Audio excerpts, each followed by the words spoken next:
committed to the realization of the infinite potential of humankind and wedded to the doctrine of Vasudhaiv Kutumbakam. One earth, one family, one future. A state blessed with the guidance of a visionary who is pioneering India's ascent as a Vishwamitra, a universal friend. Welcome to the 10th edition of Vibrant Gujarat Global Summit, distilled by 2 decades of exponential progress that catapulted the state as one of the world's most preferred investment destinations. Gujarat's GDP of $14 billion in 2002 grew to an estimated $282 billion in financial year 2022-23, nurtured by all-round excellence that catalyzed socio-economic growth with inclusivity and unbridled entrepreneurship, led India into Amrit Kaal.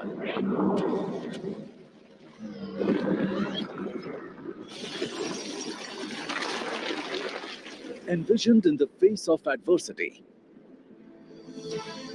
by the Honorable Prime Minister Narendra Modi at a time when he was the Chief Minister of Gujarat, the Vibrant Gujarat Global Summit bears on eloquent testimony to the characteristic resilience and the indomitable spirit of Gujarat. Inspired by Shri Modi's vision, the last 20 years have been an unparalleled saga of progress that has witnessed Vibrant Gujarat transform the state into India's growth engine. With unmatched state-of-the-art infrastructure, unsurpassed manufacturing prowess, and unparalleled growth.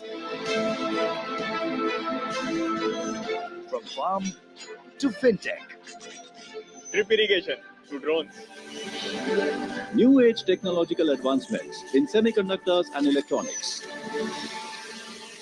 From a vibrant startup ecosystem to flourishing e-commerce. From India's biggest hybrid energy park to the world's biggest diamond hub and office complex.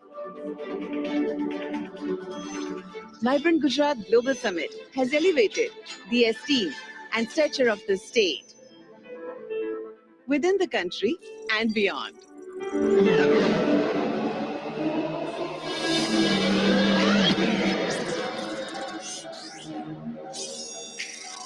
Gujarat is fully geared up to spearheading Industry 4.0, heralding the new industrial revolution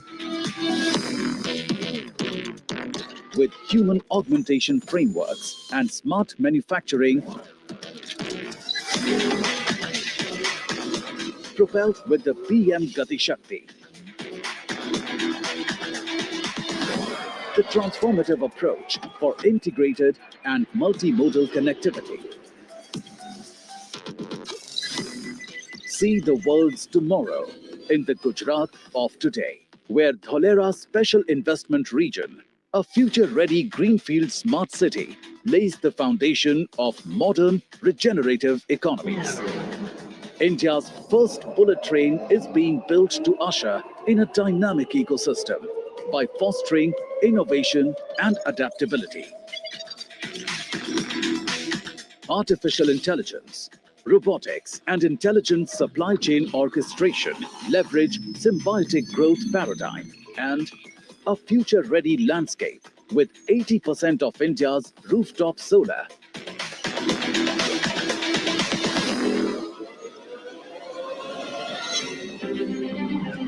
To cutting-edge lab-grown diamonds, epitomize circular prosperity model for holistic sustainable development. It is gearing India's decade as a launchpad for technology and innovation, with new opportunities in semiconductors and electronics, unlocking infinite potential for startups and e-commerce with quantum-resilient infrastructure, shaping the future of fintech and continuing to foster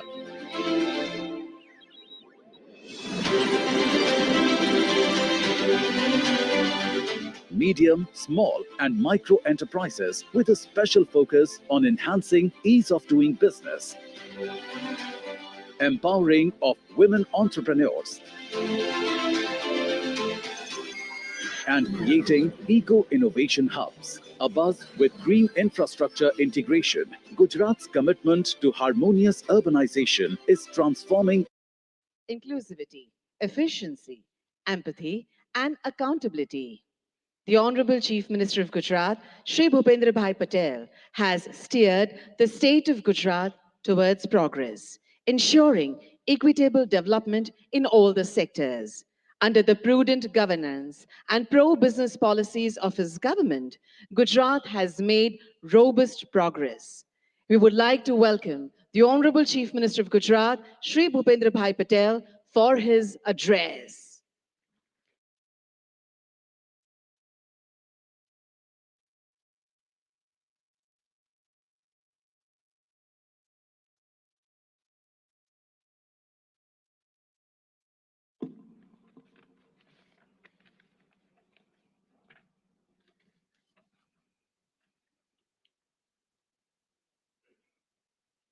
विश्व नेता और भारत के यशस्वी वड़ा प्रधान तथा vibrant Gujarat global summit के प्रणेता आदरणीय Shri Narendra Modi ji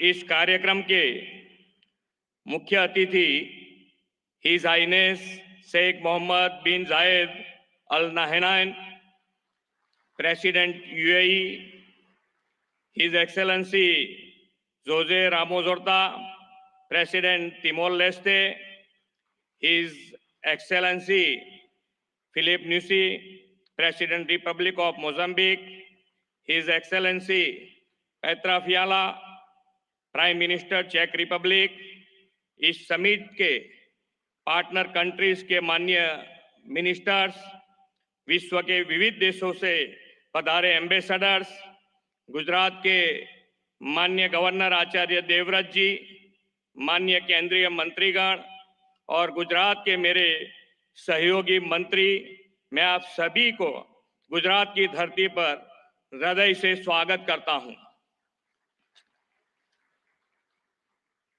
vibrant summit के pioneer and architect आदरणीय प्रधानमंत्री श्री नरेंद्र मोदी ने वाइब्रेंट समिट को बिजनेस ब्रांडिंग के साथ बॉन्डिंग का भी समिट कहा है। आज यहां आप सभी की गौरवमयी उपस्थिति प्रधानमंत्री श्री की इस बात को चरितार्थ करती है।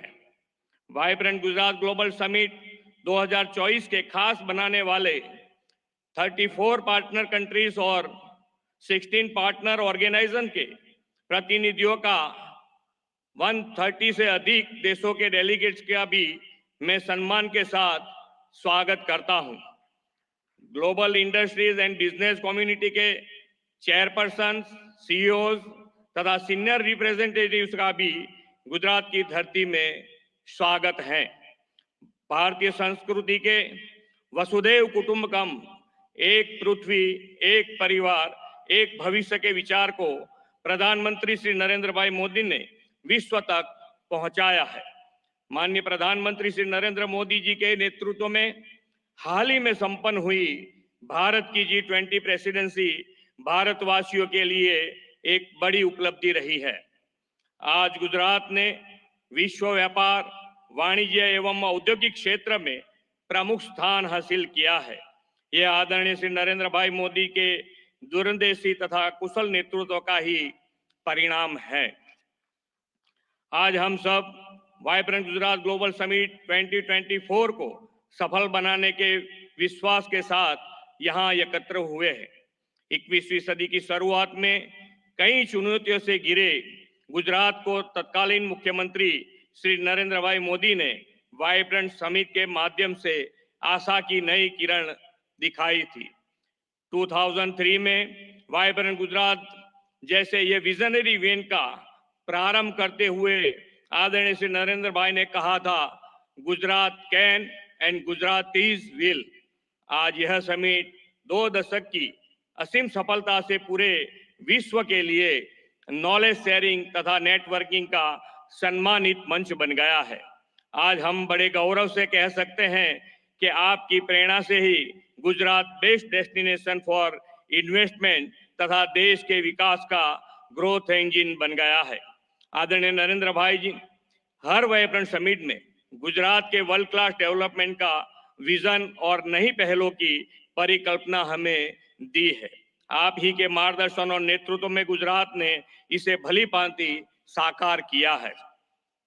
गुजरात आप ही के मार्गदर्शन में पॉलिसी ड्रिवन स्टेट बना है। हम हमारी पॉलिसी के प्रति कमिटेड हैं। हम हर कमिटमेंट को ऑनर करते हैं। प्रधानमंत्री जी ने गुजरात में ग्लोबल फाइनेंस एक्टिविटी शुरू करने का विजन दिया और परिणाम स्वरूप उनके मार्गदर्शन में गिफ्ट सिटी आज वर्ल्ड की अनेक बड़ी फाइनेंशियल और फिनटेक कंपनियों का हब बन गया है।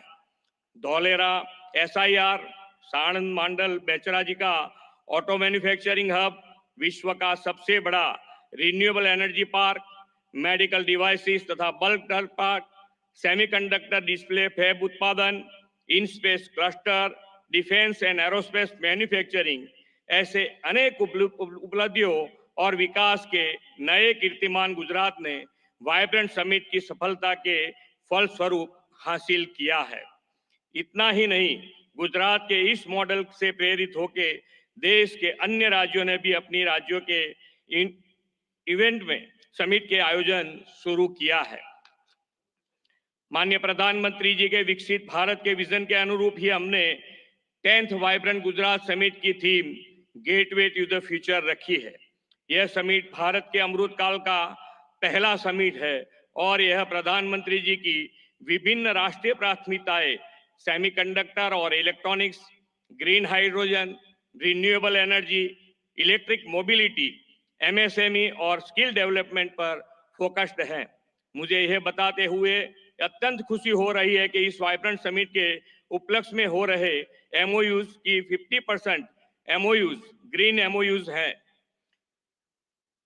क्लाइमेट चेंज की चुनौतियों का सामना करने और पर्यावरण की रक्षा के प्रधानमंत्री जी के विजन को साकार करते हुए ग्रीन ग्रोथ, रिन्यूएबल एनर्जी और सस्टेनेबल डेवलपमेंट के प्रति हमारी प्रतिबद्धता ये MOUs दर्शाती है। आर्थिक विकास पर बल देने के साथ गुजरात सरकार ने हमेशा सोशल सेक्टर डेवलपमेंट और क्वालिटी ऑफ लाइफ पर भी ध्यान केंद्रित किया है। देश के इस अमृत काल में आयोजित हो रहा यह वाइब्रेंट समिट हमारे लिए अमृत भविष्य का रोड मैप तय करेगा। इस अमृत भविष्य के निर्माण में हमारा सहयोग देने इस वाइब्रेंट समिट में विश्व के अनेक राष्ट्र जुड़े हैं। आज की समिट में उद्घाटन अवसर के मुख्य अतिथि His highness Sheikh Mohammad bin Zayed Al Nahyan president UAE की उपस्थिति का मैं ऋण स्वीकार करता हूं। आपको कुछ अचानक संयोग के लेकर इस कार्यक्रम के बीच से ही जाने की जरूरत पड़ी है। हिज हाइनेस, आप अपना अति व्यस्त अमूल्य समय निकालकर इस समिट के मुख्य अतिथि रूप में उपस्थित रहे, आपका फिर से एक बार धन्यवाद करना चाहूंगा। मैं प्रधानमंत्री जी को आश्वस्त करना चाहूंगा कि विकसित भारत 2047 को आपके विजन को पूरा करने में गुजरात ग्रोथ इंजन की भूमिका निभाएगा। फिर एक बार आप सभी महानुभावों का वाइब्रेंट गुजरात की वाइब्रेंट समिट में स्वागत है। धन्यवाद। भारत माता की जय। वंदे मातरम। जय जय Garvi Gujarat. Thank you very much, Honorable Chief Minister, sir, for your welcome address. As mentioned by our Honorable Chief Minister, sir, our chief guest, His Highness Sheikh Mohammed bin Zayed Al Nahyan, Honorable President of the United Arab Emirates and ruler of Abu Dhabi, has to leave due to a pressing commitment. But before that, he has graciously agreed to say a few words. We welcome you, sir.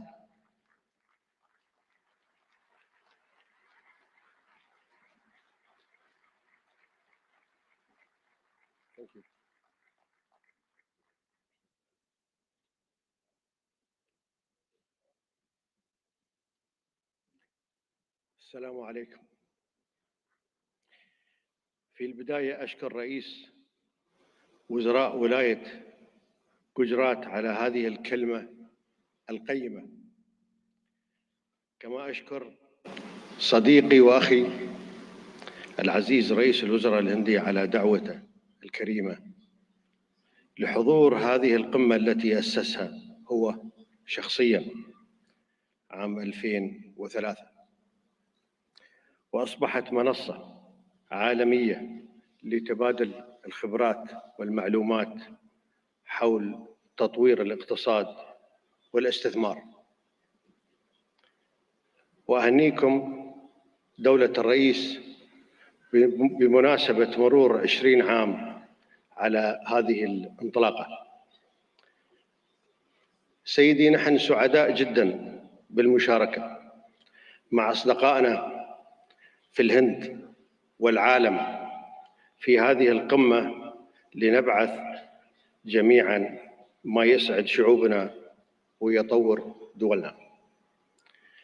كما أشكر المشاركين والمنظمين لهذه القمة، وأتمنى للجميع النجاح والتوفيق والخروج بنتائج تخدم التعاون والتنمية والازدهار للجميع. شكرا.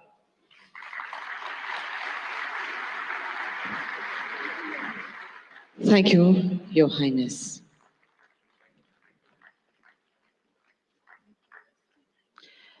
We profusely thank him for his words of appreciation.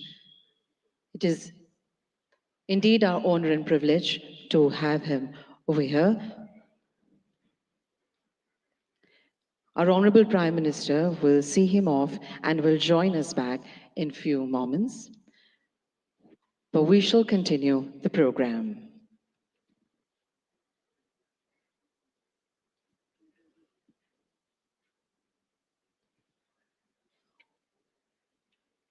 On this occasion, we have with us some eminent captains of industry.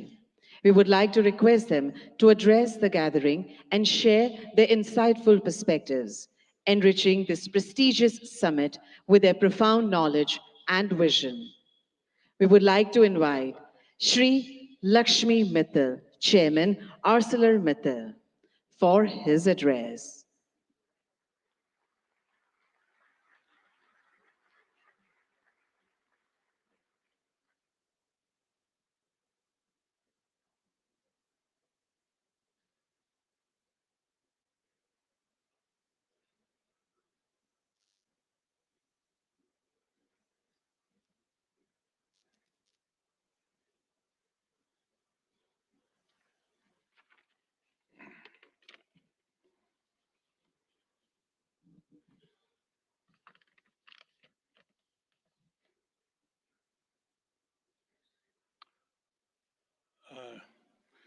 नमस्कार। प्रधानमंत्री जी अभी हैं नहीं, शीघ्र ही आते होंगे, but मैं मुख्यमंत्री श्री भूपेंद्र भाई पटेल जी, गवर्नर आचार्य देवव्रत जी एंड मेरे साथियों एंड ऑनरेबल डिग्निटरीज, पिछले साल सितंबर में वाइब्रेंट गुजरात की 20वीं एनिवर्सरी पे मैं यहाँ आया था और प्रधानमंत्री जी ने बताया कैसे आइडियाज, इमेजिनेशन और प्रोसेस कंटिन्यूटी के आधार पर इस मेगा ग्लोबल इवेंट को एक इंस्टीट्यूशनलाइज्ड स्ट्रक्चर मिला है। प्रधानमंत्री जी ने उस वक्त ये बताया कि कैसे one earth, one family, one future की सच्ची भावनाओं को लेकर भारत की प्रतिष्ठा कैसे बढ़ेगी और हर इंटरनेशनल फोरम में पूरे ग्लोबल साउथ की आवाज को भी मजबूत किया है। माननीय मुख्यमंत्री भाई पटेल जी, मैं आपको भी डेवलपमेंट को आगे रखने और इन्वेस्टमेंट्स को आकर्षित करने और एडमिनिस्ट्रेशन को स्तर ऊंचा उठाने के लिए बधाई देता हूं। गुजरात में fair, transparent and policy driven governance की एक पहचान रही है और जिसमें मेरी कंपनी ने भी अनुभव किया है। स्टील किसी भी राष्ट्र के आत्मनिर्भरता में एक बड़ी भूमिका निभाता है, क्योंकि ये infrastructure development, urbanisation, renewable sectors, automotive industry, electric vehicles, defence, railways आदि में बहुत उपयोग होता है। ग्लोबल टेक्नोलॉजी को सर्वोत्तम रूप से लाकर हम हाई एंड प्रोडक्ट्स को डेवलप कर रहे हैं, जो एसएमई से स्टार्टअप तक के स्टील कंज्यूमर्स को कम्पिटिटिव बनाने में मदद कर रहा है। गुजरात ने आज से 4 साल पहले आर्सलरमित्तल निप्पन स्टील इंडिया का स्वागत किया था और 2021 में प्रधानमंत्री जी ने और मुख्यमंत्री ने हमारे हजीरा एक्सपेंशन प्रोजेक्ट की भूमि पूजन की थी। मुझे ये बताते हुए गर्व हो रहा है कि ये एक्सपेंशन प्रोजेक्ट तेजी से बढ़ रहा है और लक्ष्य के अनुसार इसका फेज 1 2026 में पूरा हो जाएगा। आज वाइब्रेंट गुजरात 2024 के इस मौके पर हमने सेकंड फेज के लिए एमओयू साइन किए हैं। जब ये प्रोजेक्ट 2029 में पूरा होगा तो 24 million tonne crude steel production की क्षमता के साथ आर्सलरमित्तल निप्पन स्टील इंडिया का हजीरा साइट विश्व के सबसे बड़े single location integrated steel plant में से एक बन जाएगा। हमें पूरा भरोसा है कि गुजरात सरकार के सहयोग के साथ हम इस प्रोजेक्ट को अगले 5 साल में पूरा करने में सफल होंगे। हम केवल स्टील में ही नहीं है, बल्कि रिन्यूएबल एनर्जी, ग्रीन हाइड्रोजन जैसे इमर्जिंग सेक्टर्स में भी निवेश कर रहे हैं। मैं ये कहना चाहता हूँ कि हम देश के लिए अगला 20 साल बहुत महत्वपूर्ण है और मैं आप सब लोगों को विश्वास दिलाना चाहता हूँ कि आत्मनिर्भर और विकसित भारत के 2047 के विजन को पूरा करने के लिए हम रेडी हैं। मैं इन सब प्रधानमंत्री, मुख्यमंत्री, गवर्नर साहब, इन सब लोगों को मेरे को मंच पे आने के लिए मौका देने के लिए मैं आप लोगों का बहुत आभारी हूँ। नमस्कार। सर, आपके महत्वपूर्ण संबोधन के लिए आपका बहुत बहुत धन्यवाद। We would now like to invite Mr. Toshihiro Suzuki, President, Suzuki Motor Corporation, Japan, to please deliver his address.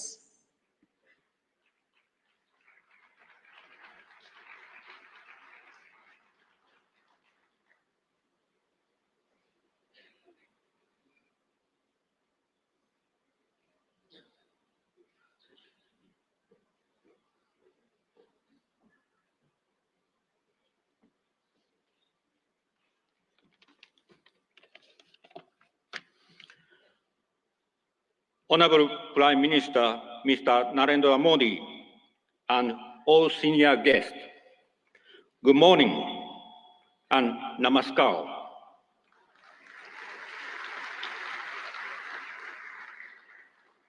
I'm Toshihiro Suzuki from Suzuki Motor Corporation, Japan. I'm much honored to be invited to this ceremony. In the past 10 years, under the strong leadership and constant support of Honorable Prime Minister Mr. Modi for manufacturing industries, Indian automobile market has been expanding steadily. As a result, India has become a third largest automobile market in the world. We, Suzuki, have also scaled up production capacity substantially in India. It's noteworthy that as compared to 10 years ago, we expect 1.7 times in vehicle production and 2.6 times in export sales in the current fiscal year. Thanks to Prime Minister Mr. Modi's progressive approach and India's growth, we will invest in the future also. Firstly, the first battery electric vehicle from Suzuki Group will be rolled out from Suzuki Motor Gujarat by the end of this year. We plan to sell this model not only in India, but also export to Japan and European countries. Secondly, to expand our VEV production in future, Suzuki Group will invest 3,200 crore rupees in Suzuki Motor Gujarat to add a new fourth production line, which can produce 2.5 lakh units per year. This will increase the annual production capacity of Suzuki Motor Gujarat from the current 7.5 lakh to 1 million units. Thirdly, we will invest 35,000 crore rupees for the construction of a second car plant in Gujarat, which would produce another 1 million units per year. As a result, the annual production capacity in Gujarat will be 2 million units, namely 1 million units at SMG and 1 million units at the second new plant. Finally, as far as reduction of greenhouse gas emission is concerned, our effort will be through a multi-pathway approach. That means, in addition to vehicle electrification, we will offer multiple options, such as compressed natural gas, biogas, bioethanol, and green hydrogen. Taking advantage of India's animal wealth, we will start production of biogas from cow dung.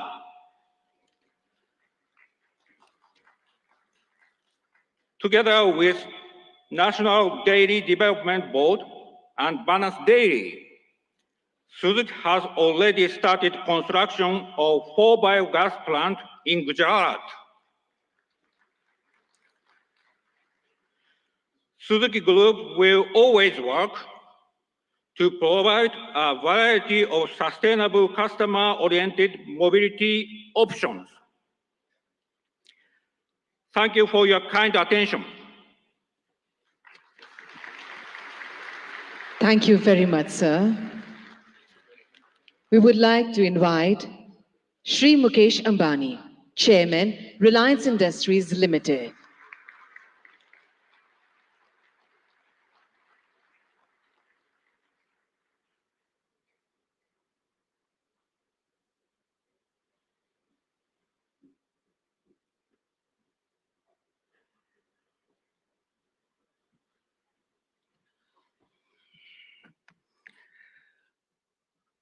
Most respected Prime Minister Shri Narendra Bhai, Honorable Chief Minister Bhupendra Bhai Patel ji, distinguished guests and dignitaries from all over the world, ladies and gentlemen.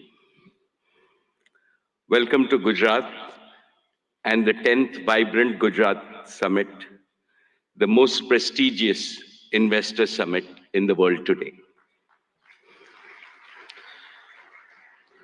No other summit of this kind has continued for 20 long years and going from strength to strength.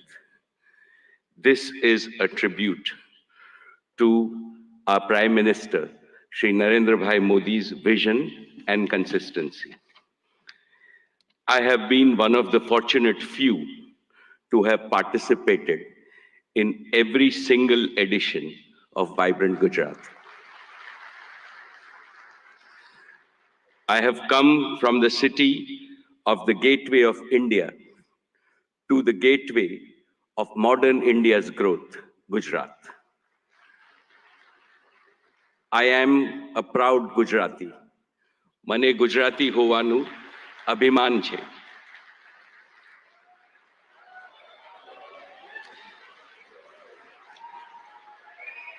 When foreigners think of new India, they think of a new Gujarat, Navu Gujarat. How did this transformation happen? Because of one leader, our beloved leader who has emerged as the greatest global leader of our times. And he is Shri Narendra Bhai Modi, the most successful Prime Minister in India's history.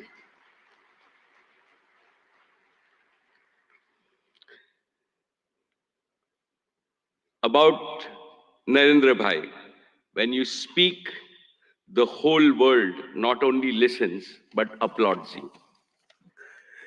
My friends abroad ask me, what is the meaning of slogan that millions of Indians are chanting, that Modi hai, to mumkin hai.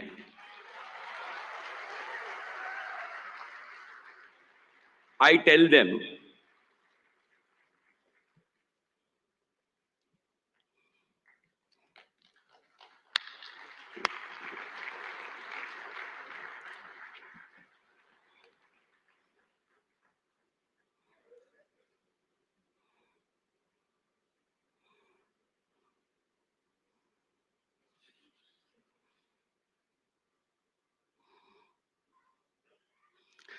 most respected Shri Narendra Bhai Modi ji, when you speak, the whole world not only listens, but applauds you.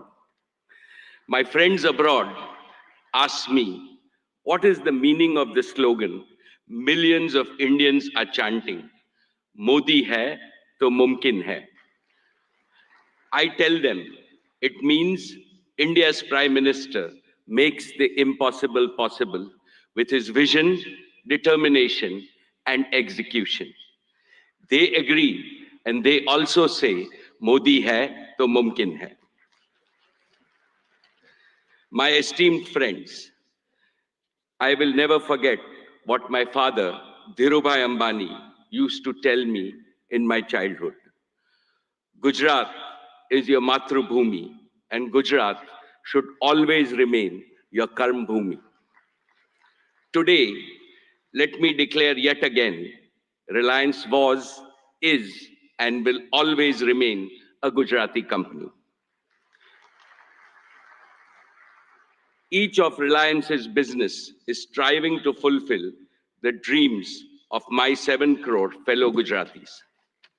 Reliance has invested over $150 billion, that is 12 lakh crores, in creating world-class assets and capacities across India in the last 10 years.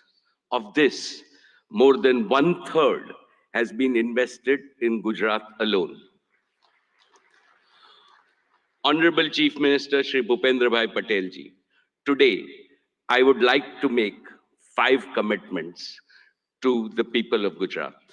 First, Reliance will continue to play a leading role in Gujarat's growth story with significant investments in the next 10 years. Specifically, Reliance will contribute to making Gujarat a global leader in green growth. We will help Gujarat target to meet half of its energy need through renewable energy by the year 2030. For this, we have started building the Dhirubhai Ambani Green Energy Giga Complex, over 5,000 acres in Jamnagar. This will generate a large number of green jobs and enable production of green products and materials, and will make Gujarat a leading exporter of green products. And we are ready to commission this in the second half of 2024 itself. Second, Reliance Jio completed the fastest rollout of 5G infrastructure anywhere in the world. Today, Gujarat is fully 5G enabled, something that most of the world does not yet have. This will make Gujarat a global leader in digital data platforms and AI adoption. 5G enabled AI revolution will make Gujarat's economy more productive, more efficient, and more globally competitive. Besides generating millions of new employment opportunities, it will produce AI-enabled doctors, AI-enabled teachers, and AI-enabled farming, which will revolutionize healthcare, education, and agricultural productivity in the state of Gujarat. This will benefit every Gujarati in urban as well as rural areas, since to my mind, AI also means an all-inclusive growth. Third, Reliance Retail will further accelerate its mission to bring quality products to consumers and simultaneously empower lakhs of kisans and small merchants. Our retail business improves the quality of life of all households of Gujarat with better products and services. Fourth, Reliance will make Gujarat a pioneer in new materials and the circular economy. As a first step, Reliance is setting up India's first and world-class carbon fiber facility at Hazira. And finally, fifth, Prime Minister Modi ji has announced that India will bid for 2036 Olympics. In preparation for that, Reliance and Reliance Foundation will join forces with several other partners in Gujarat to improve education, sports, and skills infrastructure that will nurture the champions of tomorrow in various Olympic sports. Most respected Prime Minister Narendra Bhai Modi ji, before I conclude, permit me to articulate a conviction that resides in the heart of everyone in this hall and most Indians. As Chief Minister of Gujarat, you used to say, Bharat ke vikas ke liye Gujarat ka vikas. And that is how you made Gujarat India's growth engine. Now, as Prime Minister of India, your mission is Dunya ke vikas ke liye Bharat ka vikas. You are working on the mantra of global good and make India the world's growth engine. The story of your journey from Gujarat to the global stage in just 2 decades is nothing short of a modern epic. Today, and in today's India, is the best time for young people to enter the economy, to innovate, and to provide ease of living and ease of earning to hundreds of millions of people. The coming generations will indeed be thankful to Prime Minister Modi for being both a nationalist and an internationalist. You have laid a solid foundation for Viksit Bharat, India as a fully developed nation in Amrit Kal. No power on earth can stop India from becoming a $35 trillion economy by 2047. And as I see, Gujarat alone will become a $3 trillion economy. Therefore, I am confident, every Gujarati is confident, and every Indian is confident that the Modi era will take India to new summits of prosperity, progress, and glory. Thank you very much, sir. Jai Gujarat, Jai Jai Garvi Gujarat, Jai Hind. Thank you very much, sir. We would now like to invite Mr. Sanjay Mehrotra, CEO, Micron Technologies USA, to deliver his address.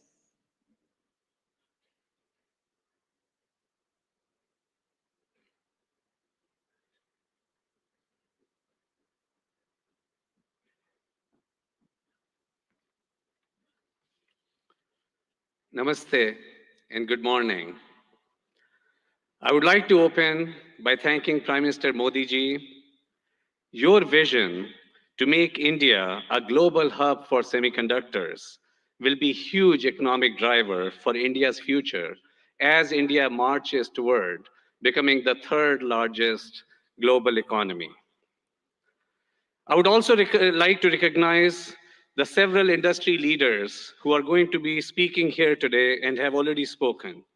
It truly is an honor for me to share this stage with you to open this critical forum discussing opportunities for India to accelerate domestic manufacturing as India marches towards a very bright future. There is a tremendous opportunity ahead for India in semiconductors. Vibrant Gujarat will also address the visionary ideas that are critical for India's growth as a semiconductor power. Today, I'm proud to represent Micron. Micron is one of the world's largest semiconductor companies and the leader in memory and storage. Micron's innovations have been at the heart of all computing systems for more than 4 decades. Memory is a key enabler of AI, and Micron is a leading powerhouse in memory. I'm proud that in June, we announced plans to build a world-class memory assembly and test facility right here in Gujarat, the first of its kind in India. I'm grateful to the Indian government and all the officials with the great support from Bhupendra Bhaiji and the central government and the state government, all that have been involved in making this investment possible. We have begun phased construction and proud to partner with Tata projects to build this world-class facility. In fact, I visited this facility just yesterday, and the construction is coming along very nicely. The first phase, 500,000 square feet of planned clean room space, will be operational by early 2025. Hiring has already begun, and we estimate that this project will create 5,000 new direct jobs for Micron here in Sanand, Gujarat, and will also create an additional 15,000 community jobs over the coming years. The combined investment by Micron and the government over the course of both phases could reach up to 2.75 billion US dollars. Government support will help fund the project and facilitate access to essential semiconductor infrastructure and resources, which will drive innovation and enhance local talent development. We see our investment helping initiate a cluster of semiconductor investment, building momentum that will benefit India's manufacturing goals. We are hopeful that our investment will help catalyze other investments in the sector, strengthen India's manufacturing capability, drive innovation, and support broader job creation. In fact, I'm pleased that my good friend Jeffrey Chen, who's going to be speaking here soon, of Simtech, is considering bringing his substrate manufacturing capabilities here to Gujarat in support of Micron's plant here. This is an example of the ecosystem, the cluster that Micron is capable of generating as an anchor semiconductor company here in Gujarat, here in India.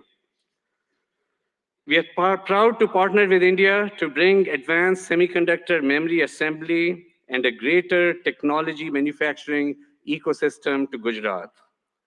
Together, we are building the future of technology manufacturing, not just for Micron, not just for Gujarat, not just for India, but for the world. Thank you. Thank you very much, sir. We would now like to invite Shri Gautam Adani, Chairman, Adani Group.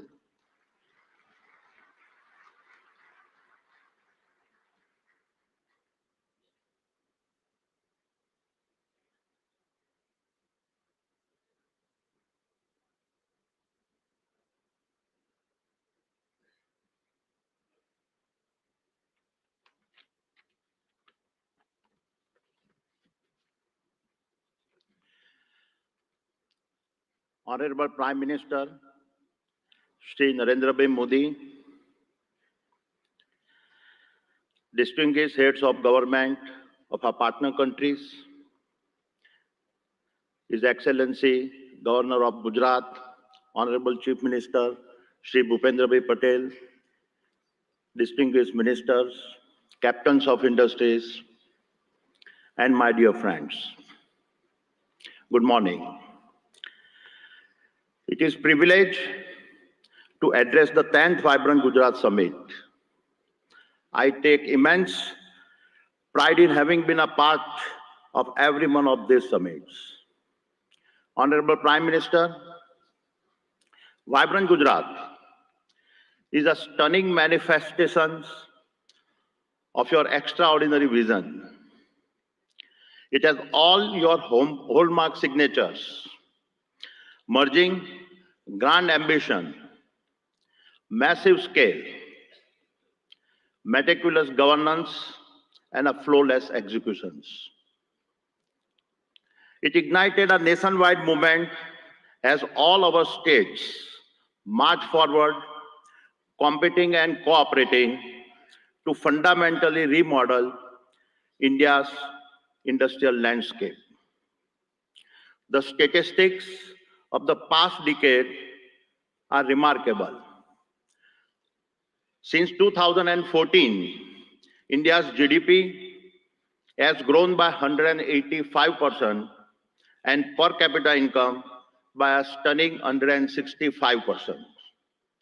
This achievement is unparalleled, especially considering this decade's geopolitical conflicts and pandemic challenges. Honorable Prime Minister, your achievements on the international stage are equally remarkable. You have taken us from a country seeking a voice on a global platforms to a nation that now creates the global platforms.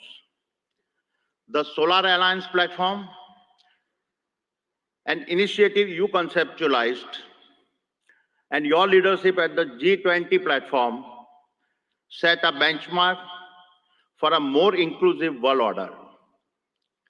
Adding the Global South to the G20 is a defining moment in our modern history.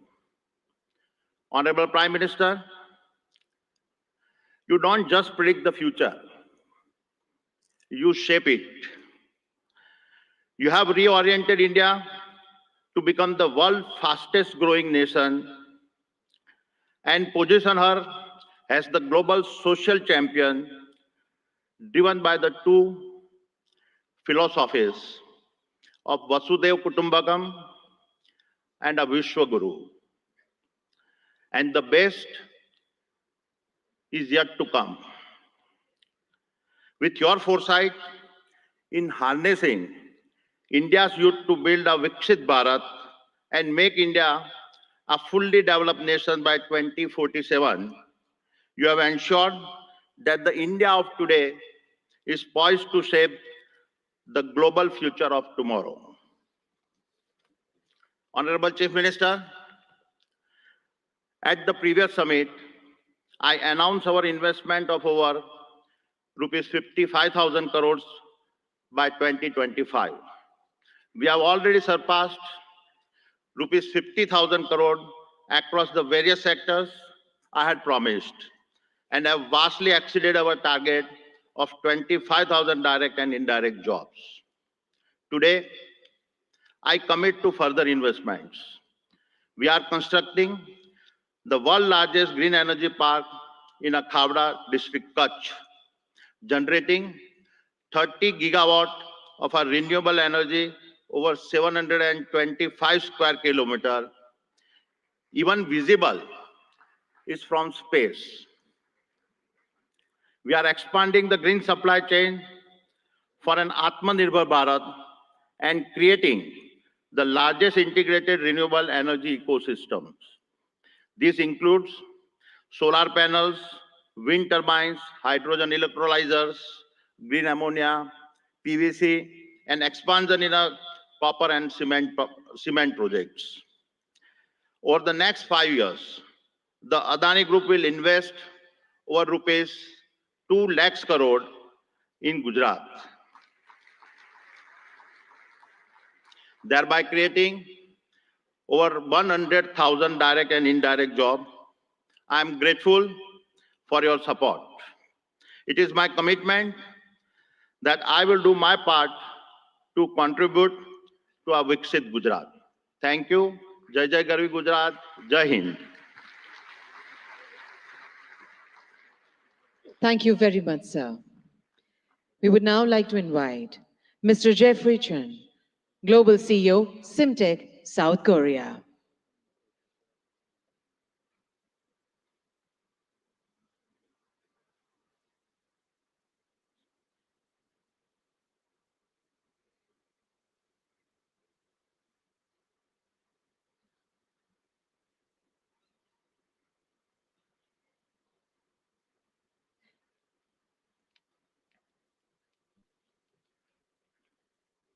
Good morning.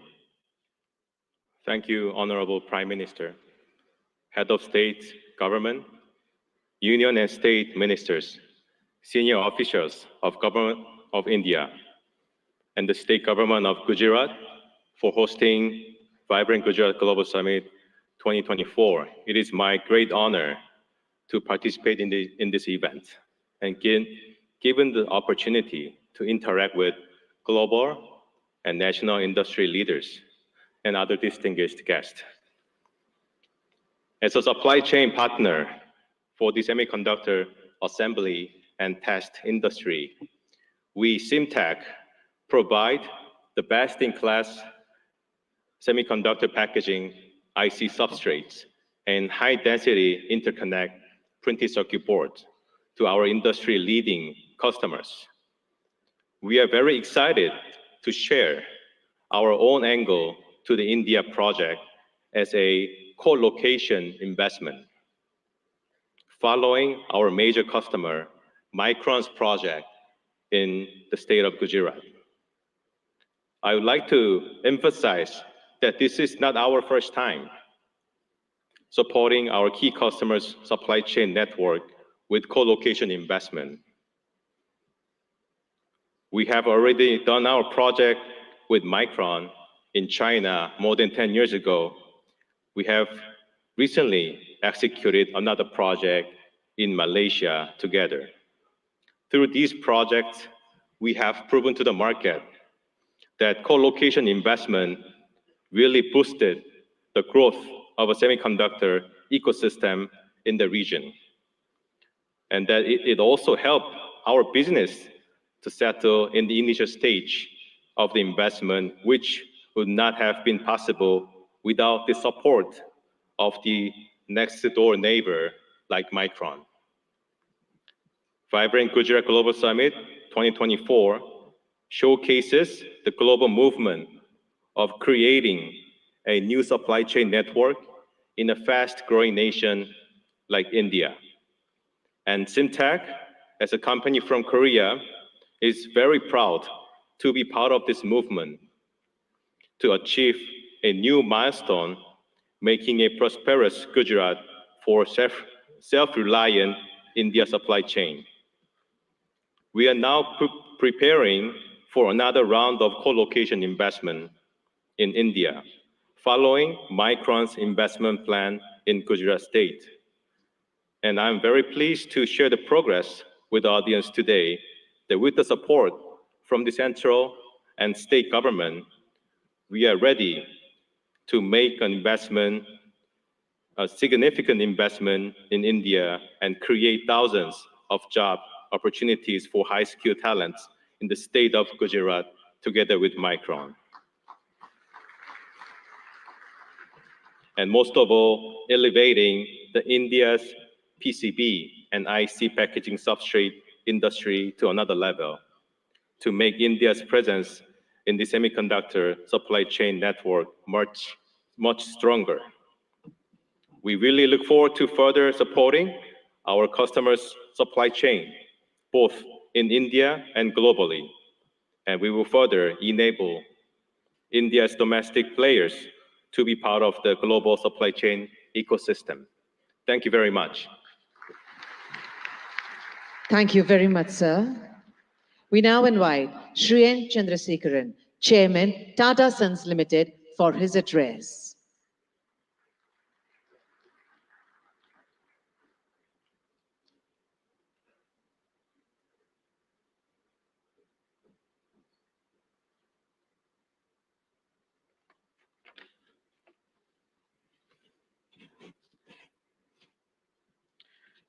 Honorable Prime Minister Shri Narendra Modi ji, Honorable Chief Minister Shri Bhupendra Bhai Patel ji,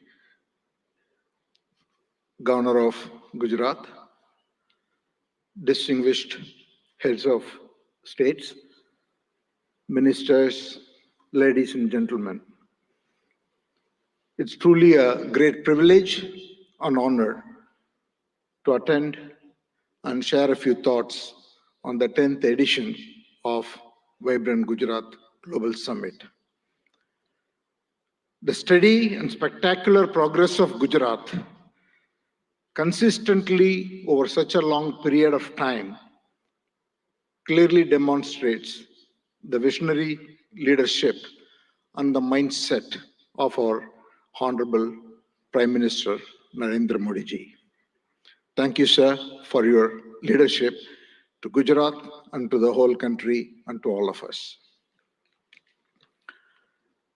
The impact of economic development has also resulted in tremendous social development. Gujarat clearly has established itself as the gateway to the future. For the Tata Group, Gujarat is a very special place. The Tata Group's origins started in Navsari, the birthplace of our founder Jamshedji Tata. The Tata Group started its presence here in 1939 with Tata Chemicals, 85 years ago.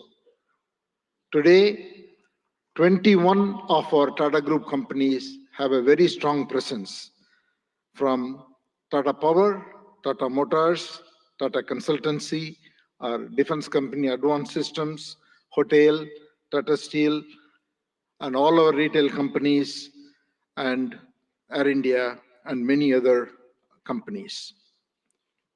The group employs over 50,000 people in the state of Gujarat. Recently, we have made significant commitments to expand our presence in the state of Gujarat. Sanand is becoming home for all our electric vehicles technology. We expanded the footprint in Sanand with additional capacity so that we can meet the growing demands of the electric vehicles. We concluded and are about to launch the building of a huge gigafactory for 20 gigawatts of lithium-ion batteries in Sanand. The project should start construction in the next couple of months. Then we also are building the C-295 defense aircrafts, initially in Vadodara and then in Dholera, and that work is going on full swing. The Tata Group has also made a commitment and is on the verge of concluding and announcing a huge semiconductor fab in Dholera. And we are about to complete this negotiations and start in 2024. In addition to that, the Tata Group is also building, in partnership with the Government of India and Gujarat government, an Indian Institute of Skills Institute, which will be constructed over 3.2 lakh square feet and should be fully operational and will train more than 25,000 professionals every year, primarily in advanced manufacturing, electric vehicles, advanced electronics, and then hospitality. and the project's first phase will be launched in March 2024. In all, we see Gujarat as a very, very important destination, not only for business growth, but for the future advanced technology industries that India is looking to grow at. With all this, Gujarat is one of the most important destinations for the Tata Group, and we hope to play a very important role in the future of the economic development of this state. Thank you once again, Honorable Chief Minister, for inviting me, and thank you, Prime Minister, for your leadership. Thank you very much, sir. We now invite Mr. Sultan Ahmed bin Sulayem, Chairman, DP World, UAE, for his address.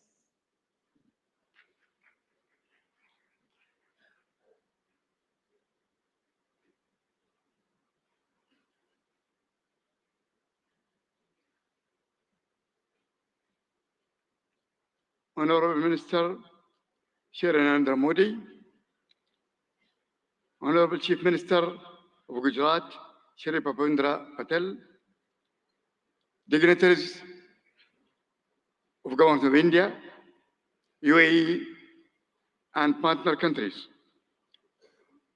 Distinguished guests, good morning. It's a great honor and a privilege to address the inaugural session of the 10th edition of the Vibrant Gujarat Global Summit. It is heartening to see Honorable Prime Minister Modi's vision of Vibrant Gujarat became a reality. I would like to congratulate and thank the Government of Gujarat, led by Honorable Chief Minister Bhupendra Patel, for organizing this summit and inviting me. The 10th edition of the Vibrant Gujarat Summit truly showcases its exponential rise as India's premier business forum, guiding the nation to Honorable Prime Minister's vision of Viksit Bharat 2047. Gujarat also have been a pioneer in developing and promoting various industrial clusters and states, such as the Gujarat International Finance Tech City, the Dholera Special Investment Region, and the Gujarat Maritime Cluster, truly acting as the gateway to the future. Gujarat has a special place within the strong bilateral ties between UAE and India. The UAE is one of the biggest overseas investors in Gujarat, having invested more than $2.4 billion since 2017. And these strong connections have seen Gujarat export more than $7 billion worth of goods to UAE in the last year. India was the fastest growing major economy in the world in 2023. This growth is set to continue under the strong leadership of Honorable Prime Minister Modi and Honorable Chief Minister Patel. Through investment and initiative like Gati Shakti, Gujarat and India will continue to realize their potential economic powerhouses. Like the Vibrant Gujarat Summit, DP World also started our operation in Gujarat in 2003 with the opening of the Mundra International Container Terminal. Since 2003, DP World have invested in the state of Gujarat as well in other states in India in the tune of $2.5 billion.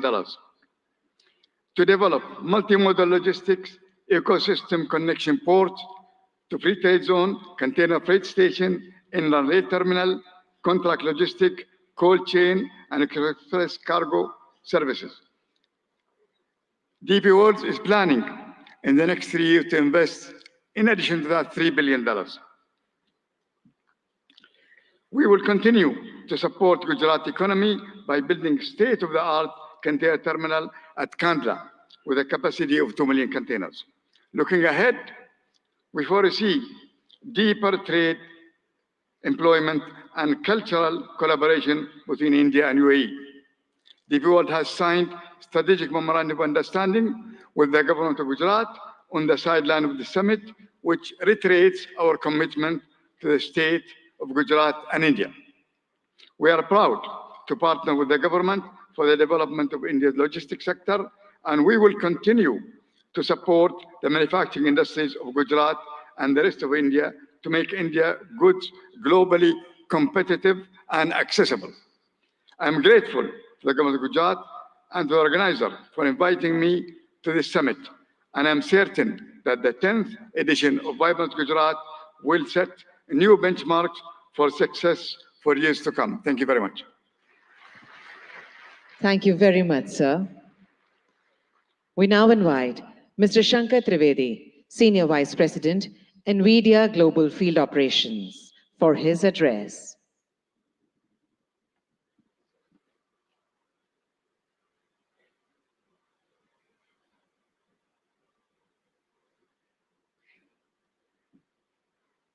Namaste. Good morning, Honorable Prime Minister Narendra Bhai Modi ji, Honorable Chief Minister Bhupendra Bhai Patel ji, distinguished heads of state and leaders of government, and captains of industry, ladies and gentlemen, ane bhaiyo ane behno. It's such a pleasure and honor to be part of so many giant captains of industry here as a humble Ahmedabadi boy who started many years ago, went to IIT Delhi, and now I have the privilege of representing NVIDIA at this summit.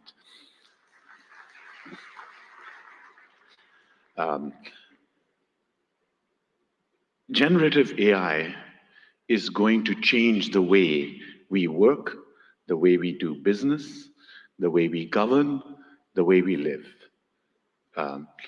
Just like the internet starting 30 years ago and the mobile revolution starting 25 years ago, the generative AI revolution will also do the same. Generative AI is going to affect all of you. More than 5 years ago, Prime Minister Narendra Bhai Modi ji invited my CEO Jensen Huang to deliver a lecture to all of the heads of Indian governments in the Vigyan Bhavan.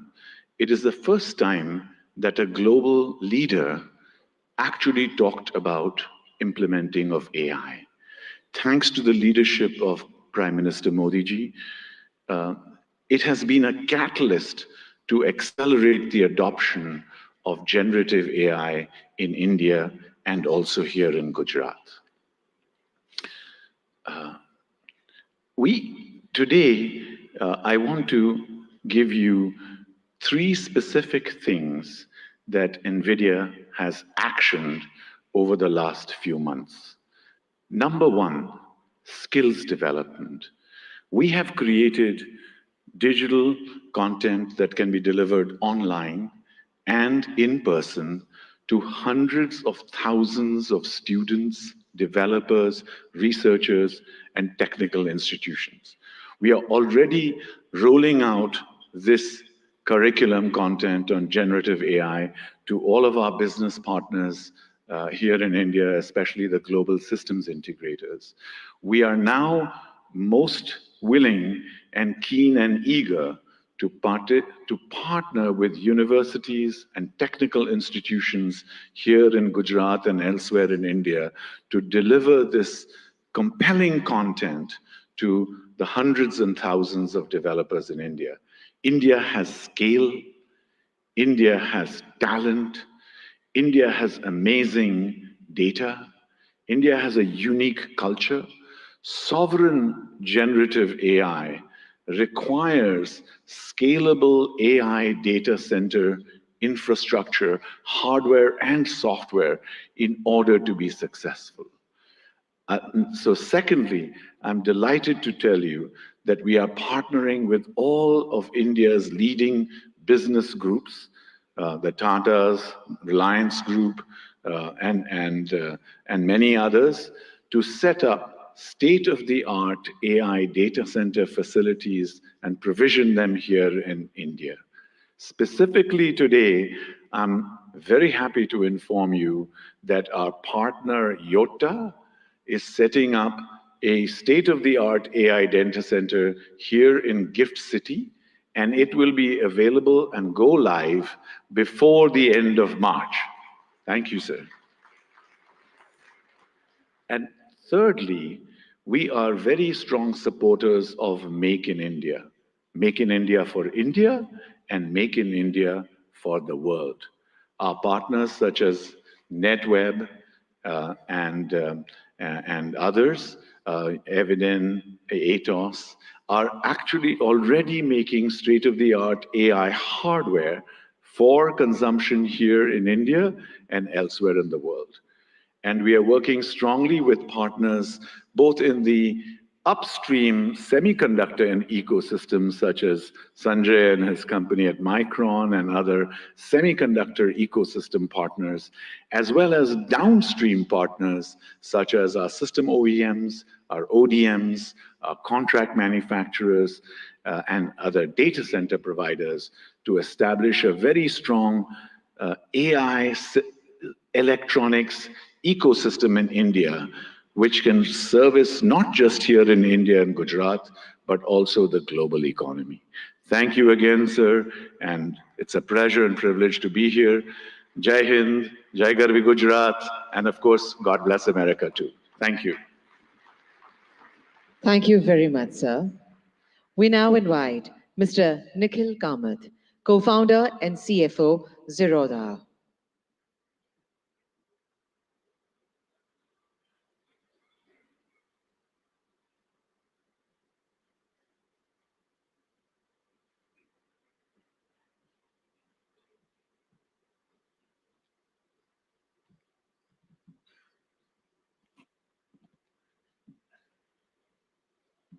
I only have 3 minutes today, so I won't waste too much time by talking about me or setting context.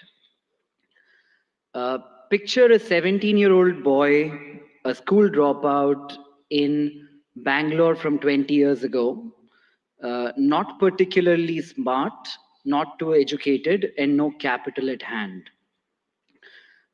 Bangalore from 20 years ago was a lot quieter, greener, without the vibrance that one might associate with Bangalore today. The fact that I'm able to stand here today in front of all of you, people I have idolized for so long, that opportunity to me has been incredible, and that to me is the India story. I often hear people talking about what India could be 10 years from now, what needs to change, or the fact that we will arrive in 10 years, in 5 years, or a certain period of time from today. I think we are standing too close to the trees and not seeing the forest, because the India I am in today, that is the India that to me has already arrived.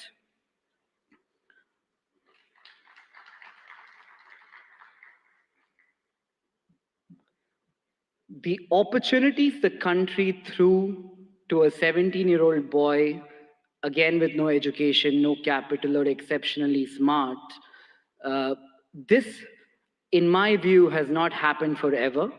The last 10 years have been incredible, and I'm not the only exception here in India. There are many other exceptions like me. We all hang out. We call this the startup ecosystem of India.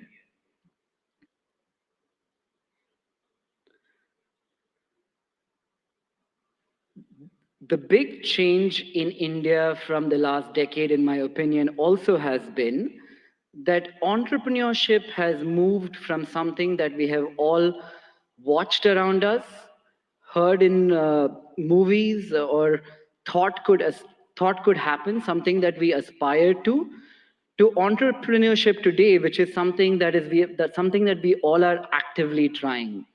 You could take an example of this being a housewife watching Shark Tank, a small-time shoe salesman selling online on Flipkart. These are not stories that existed 10 years ago.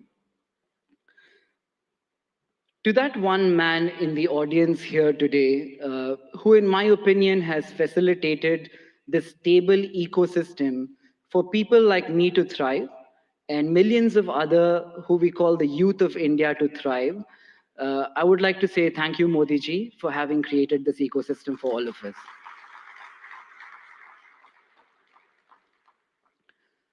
Growing up, I used to talk to people that one relative in my family who went abroad, studied, and did very well. Traveling to the West seemed to be the best thing that could happen to anybody. Today, when I talk to Indians in the West who have done very well, the only thing I hear from them, it's a very young word. I call it FOMO, the fear of missing out. They're talking about India as the story that they fear missing out today.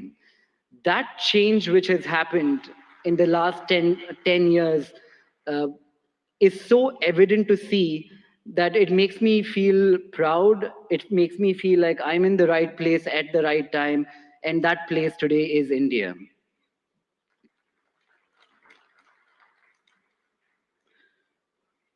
I often ask people, if their life was a book, what would they call the current chapter? It's a good question for all of us to ask ourselves. When I look at India and I ask myself, what would be this chapter in the book of India? The first word that came up in my mind was arrived. And finally, as I stand here in a room full of politicians, diplomats, dignitaries, mentors, I don't look upon this ecosystem as potential, as the way I'm looking at this today is we're all potential partners in a story that could change the global economic landscape today, and that story is India. And to all the foreign investors here, India is seemingly looking like the coolest party in town. I think what you need to be aware of is if you arrive too late, you might not get in. So I'd like to thank everybody. Thank Modi ji for this opportunity. Thank you, everyone. Thank you very much, sir. Today we have with us dignitaries from a number of countries. We would like to invite them to share their thoughts with us today. We would like to invite His Excellency Mr. Shin Hosaka, Vice Minister for International Affairs, Japan.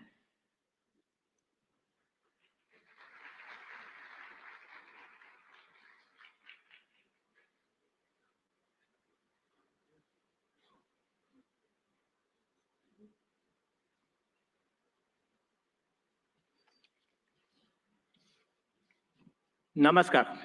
Good morning.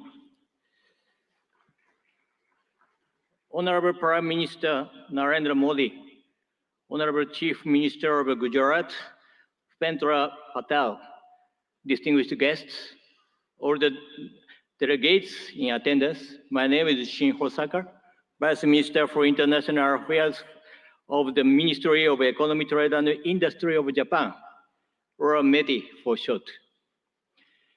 First of all, on behalf of the Japanese government, I'd like to express our gratitude to Prime Minister Modi for the letter to our Prime Minister Kishida expressing his condolences regarding the large earthquake January 1st in the Noto region in Japan. Thank you very much. Well, thank you for graciously inviting me to Vibrant Gujarat 2024. It's a great honor to have a speech in this Sunday event. With the world facing multiple crises that include natural disasters, climate change, and geopolitical tensions, from international cooperation for addressing challenges on a global scale is taking on greater importance. I wish to express my admiration for the formidable leadership of Prime Minister Modi, who, despite such difficult circumstances, has successfully upheld India's great responsibility of the G20 presidency and continue to tackle the promotion of economic cooperation among the global South nations and the resolution of other challenges on a worldwide scale. India and Japan are special strategic global partners bound by the universal values of freedom, democracy, human rights, and rule of law that we have shared over our long history of exchange. Being that we are at such global turning point, I firmly feel that more than ever, the strengthening of relations between India and Japan in the economic sector is imperative for the sake of carving out a sustainable, peaceful future. Up to this point, Japanese corporations have continued to invest in the nation of India with a cumulative amount of investment between 2000 and 2023, reaching $38.3 billion. This amount is second in the world when tax havens are excluded.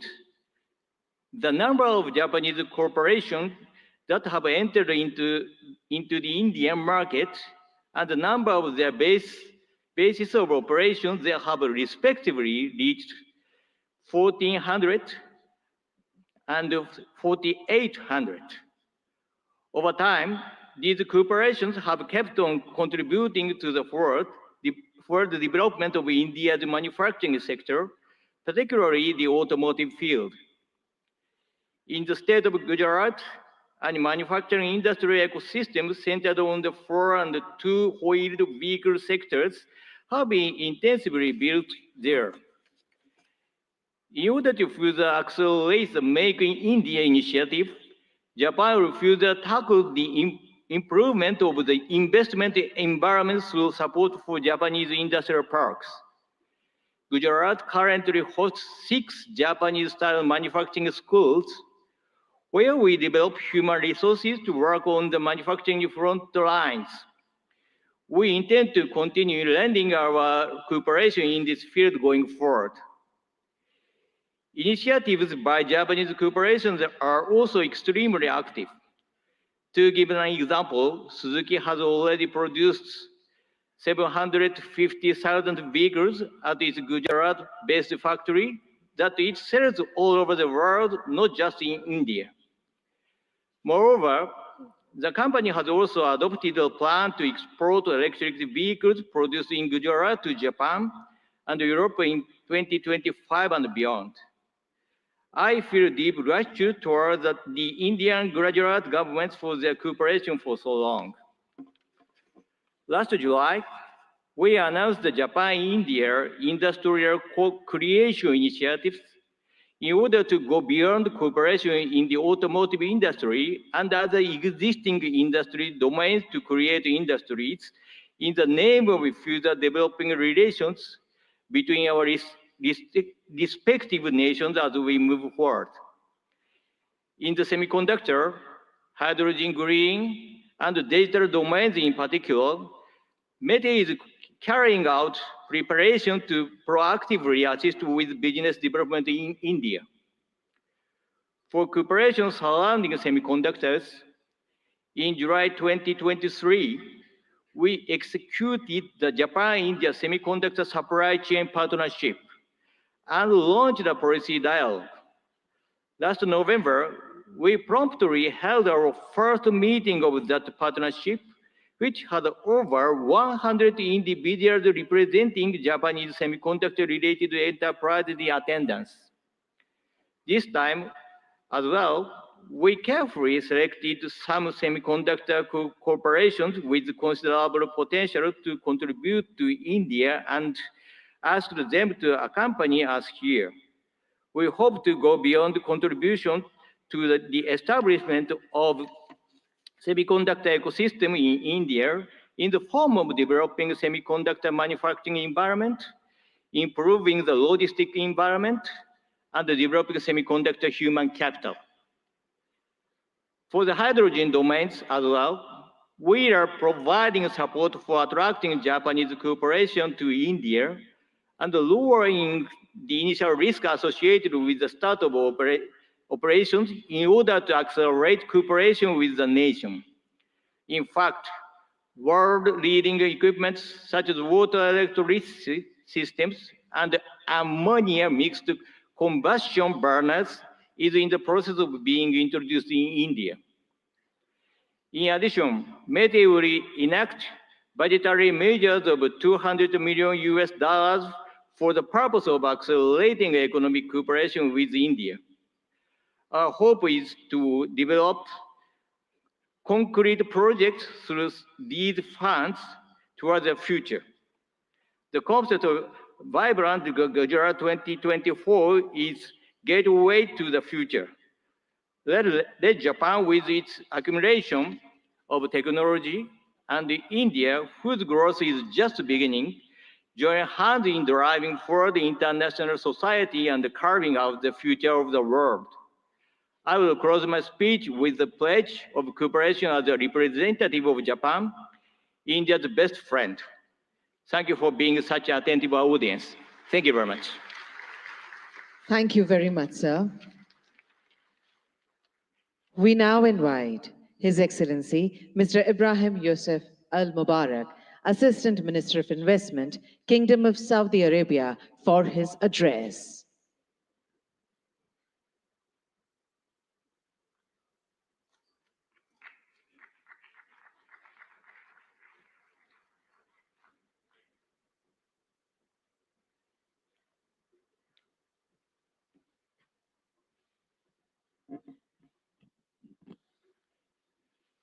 الحمد لله والصلاة والسلام على رسول الله.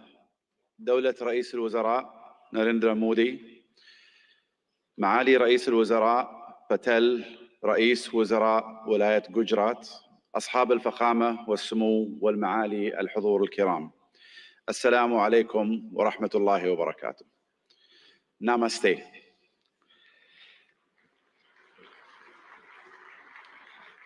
يشرفني الانضمام إليكم هنا في ولاية جوجرات، والتي تجمع اليوم قادة حكومات وقطاع الأعمال والاستثمار من جميع أنحاء العالم، وأنقل لكم تحيات مولاي خادم الحرمين الشريفين الملك سلمان بن عبد العزيز آل سعود، وسمو سيدي ولي العهد ورئيس مجلس الوزراء الأمير محمد بن سلمان إلى حكومة الهند بقيادة دولة الرئيس مودي، لاستضافتها لهذه النسخة العاشرة من قمة جوجرات العالمية النابضة بالحياة.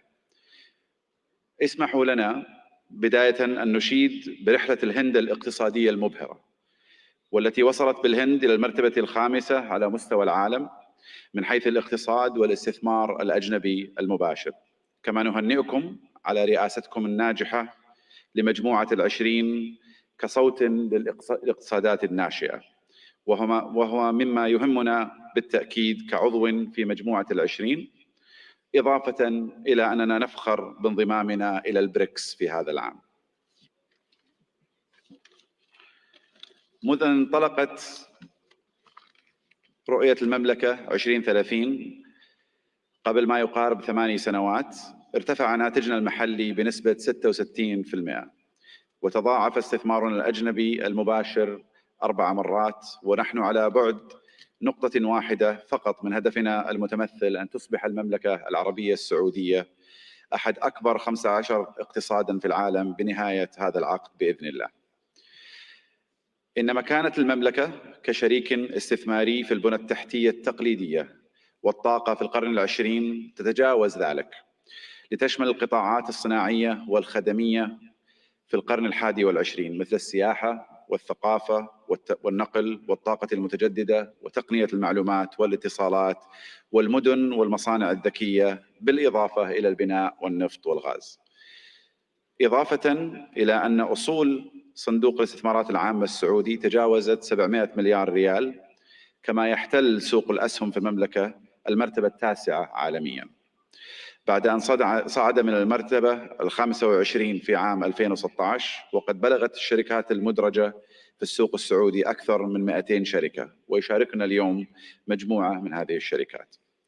إن مشاريع المملكة تعد فريدة من نوعها من حيث النطاق والطموح، لأنها تمثل بعضا من أكبر المشاريع المستقلة على مستوى العالم، وتوفر للمستثمرين فرصة استثنائية لإعادة تعريف الصناعات والحصول على حصة في السوق، ومنها نيوم، مشروع البحر الأحمر، القدية والعلا، ومشروع بوابة الدرعية وغيرها من المشاريع. وخلال هذه القمة ستتاح لكم الفرصة لمعرفة المزيد مباشرة من الأشخاص الذين صمموا هذه المشاريع وقادوها منذ البدايات. أصحاب الفخامة والسمو والمعالي الحضور الكريم، إن المملكة العربية السعودية لا تشترك مع الهند في المصالح الاستراتيجية فحسب، بل تشتركان أيضا في طموحات مماثلة تشمل التحول الرقمي والابتكار والدفاع والفضاء. كما تفخر المملكة بكونها جزءا من الاتفاقية التاريخية والتي تم الإعلان عنها على هامش قمة مجموعة العشرين المثمرة التي عقدتها الهند في سبتمبر الماضي، وهي اتفاقية إنشاء ممر اقتصادي يربط الهند والشرق الأوسط وأوروبا بالسكك الحديدية وخطوط الموانئ وخطوط الأنابيب، كذلك مثل كابلات البيانات والهيدروجين والكهرباء، مما سيعزز بإذن الله سلاسل الإمداد والتوريد في جميع أنحاء العالم، مع خلق فرص استثمارية غير مسبوقة في المملكة والهند والدول الشريكة الأخرى. في الختام أشكر مضيفين الكرام جميعا على استضافتنا، ونسأل الله لهذه القمة التوفيق والنجاح، وأشكركم جميعا على اهتمامكم وحسن الاستماع. شكرا جزيلا، والسلام عليكم ورحمة الله وبركاته. Thank you very much, sir. We now invite Lord Tariq Ahmed, Minister of State, Middle East, North Africa, South Asia, United Nations and the Commonwealth, UK, for his address.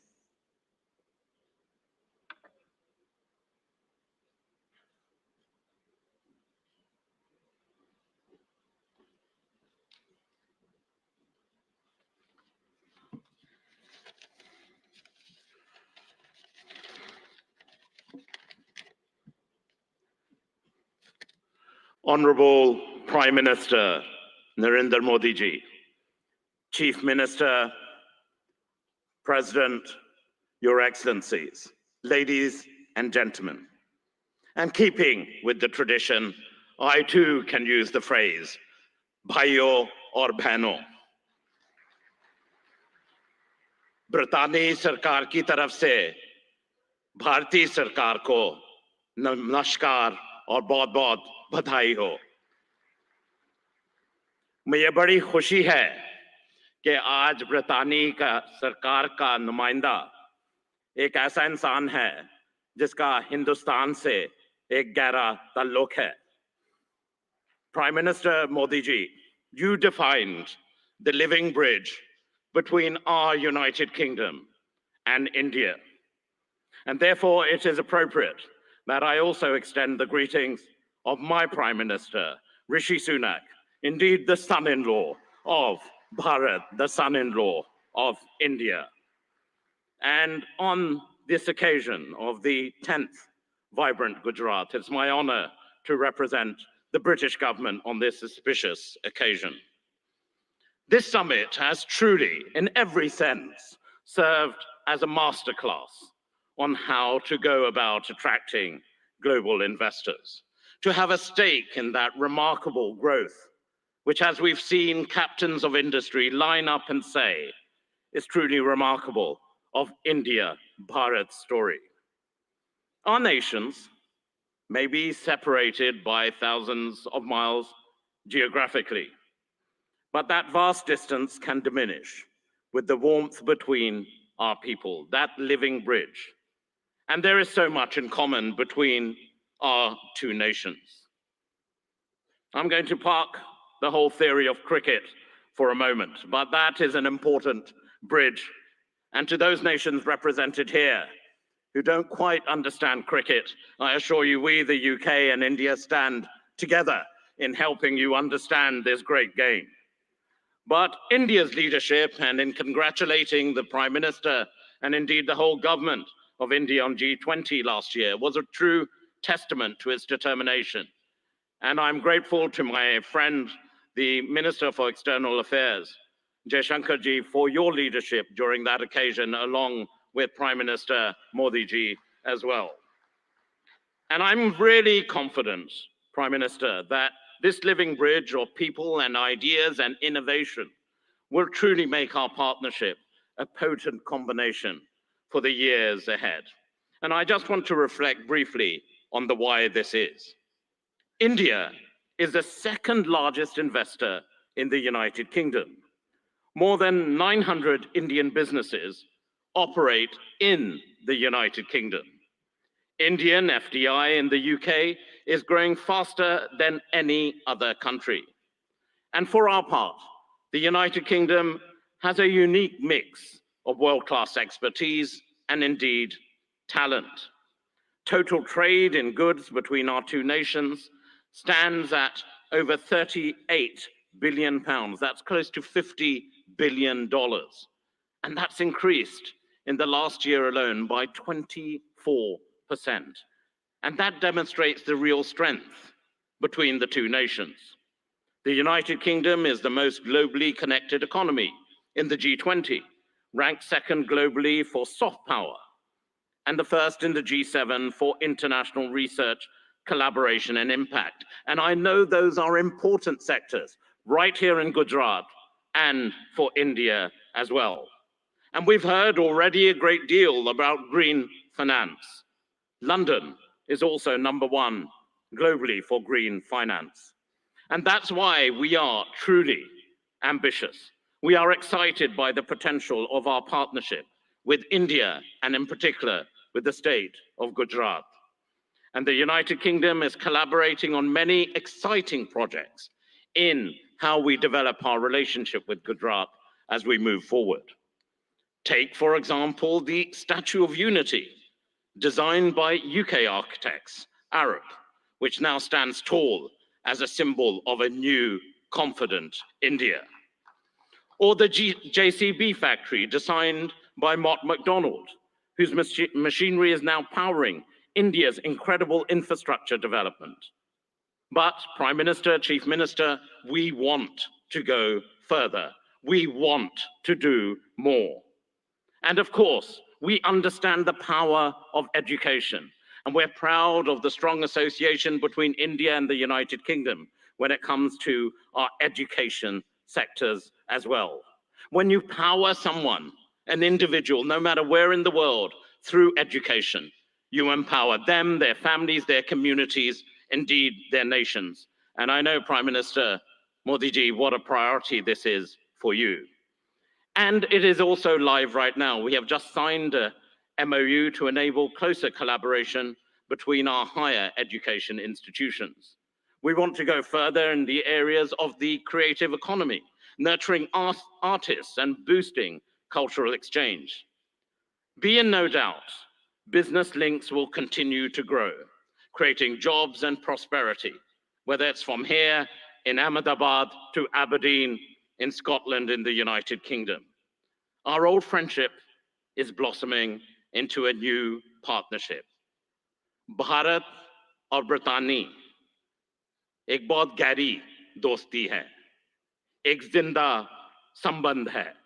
It is a true friendship, a lasting friendship, a deep friendship, and a binding friendship and partnership for today and the future. हमारी तरफ से आपको chief minister Sahib, Gujarat इस मौके पे आपका हम बहुत धन्यवाद करते हैं. Thank you so much. बहुत बहुत धन्यवाद. Namaskar.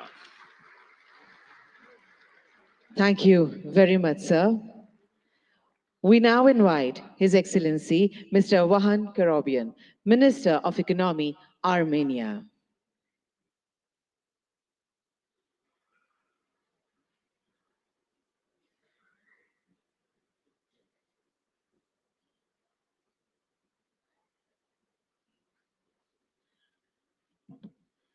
Honorable Excellency Prime Minister Shri Narendra Modi, Honorable Chief Minister of Gujarat Bhuendra Bhai Patel, Excellencies, distinguished guests, ladies and gentlemen.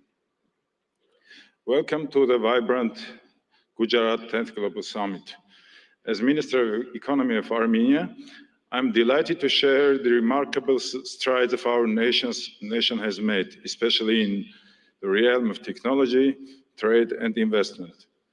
Our economy is doubled in 3-year time, and economic boom has not only reshaped our domestic landscape, but also positioned Armenia as the most advanced economy within the Caucasus and Eurasian Economic Union. In the bargaining tech sector, dynamic trade environment and attractive investment opportunities in Armenia have drawn global attention. Our commitment to continuously improving a business-friendly environment is evident in our progressive policies, which have been instrumental in catalyzing growth and innovation. For example, with our good friends from United Arab Emirates, we managed to increase our mutual trade by 10 times to $2 billion in just 2-3 years, building firm trade bridges between different fragments of the world economy. A pivotal aspect of our economic narrative is the increasing movement of trade and investments between India and Armenia. This bilateral investment flow is a testament to the deepening economic ties between our nations. It's heartening to see Armenian investments finding a fertile ground in India, and likewise, Indian investments flourishing in Armenia. We see investments in high-tech manufacturing, metallurgy, mining, jewelry and diamond cutting, and other sectors. Armenia may also contribute to semiconductor efforts of Gujarat and India, especially in R&D services. We have homed R&D centers for several semiconductor companies, such as Cisco, Microchip Technology, AMD, Siemens, NVIDIA, Synopsys, and others. Given this promising potential, it's crucial for both the Armenian and Indian governments to further encourage and develop this mutual trade, logistics, and investments opportunities. By doing so, we can unlock new avenues of collaboration, foster innovation, and pave the way for a prosperous future. Armenia's strategic position within the Eurasian Economic Union opens up additional prospects. Leveraging this position can benefit businesses looking to tap into the expansive Eurasian market, facilitating industrial development, trade, logistics, and joint ventures. Honorable Prime Minister, recently, Prime Minister of Armenia announced Crossroads of Peace project that is aimed to strengthen logistics and economic connectivity across the region. As we convene at this summit, I offer you to explore the logistics opportunities to connect India and Europe via Iran's Chabahar, Armenia, and Georgia. This multimodal transport route, which is under development now, may become a competitive linkage between Europe or Eurasia and India. For centuries, Armenian traders were actively engaged in trade between India and Europe. Let's strengthen our ties again, embark on new ventures, and march towards a future marked by shared success and mutual growth. Thank you for the honor of presenting Armenia at this prestigious summit. Together, let's build a framework for sustained cooperation and mutual investments that benefits both our great nations and the region as a whole. Let's build the gateway to the future. Thank you. Thank you very much, sir. We now invite His Excellency, Mr. Teeth Risalo, Minister of Economic Affairs and Information Technology, Estonia.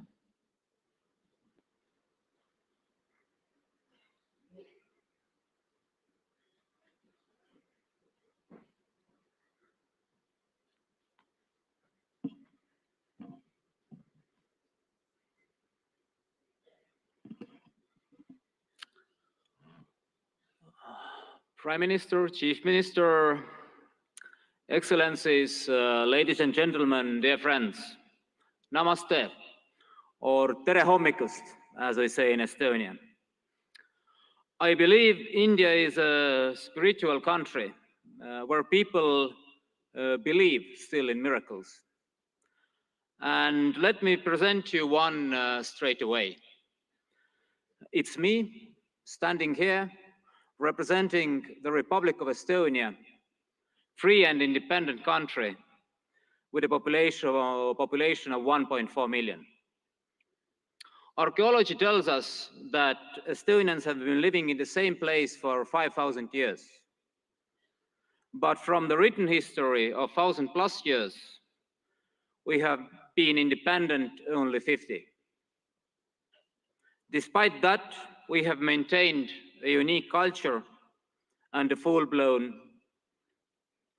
unique language and a full-blown culture. We regained our independence only 30 years ago. We started from zero. We had devastated economy, zero capital, and no major natural resources. For now, we are widely recognized as first and one of the most advanced digital societies.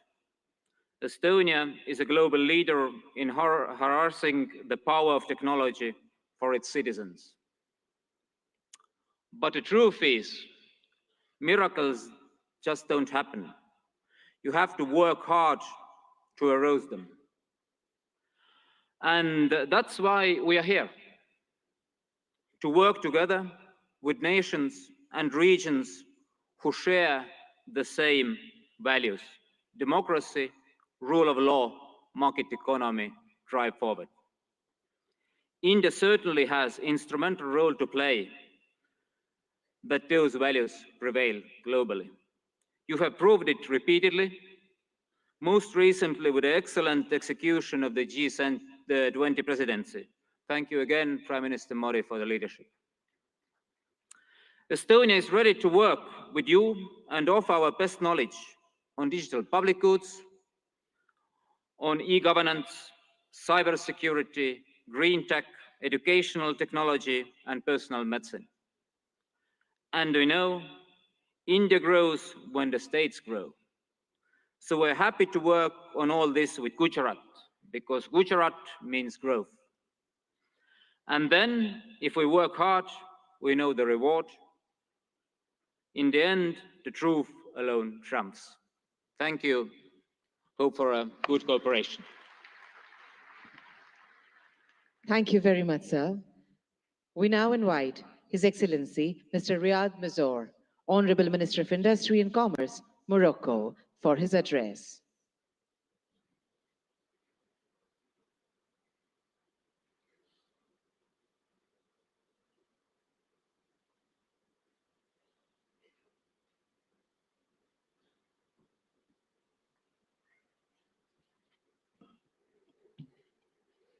Honorable Shri Narendra Modi, Prime Minister of Bharat.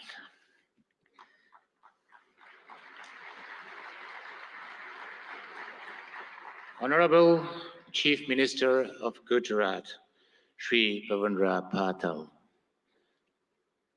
Honorable Head of States, Chief of Governments, Ministers, Excellencies, ladies and gentlemen, it's my honor and distinct privilege to address this esteemed assembly at the 10th Vibrant Gujarat Global Summit, representing the Kingdom of Morocco. I'm deeply grateful for your gracious invitation extended to by the government of Bharat. This marks a significant milestone as Morocco proudly participate as a partner country for the second time in this globally acclaimed summit.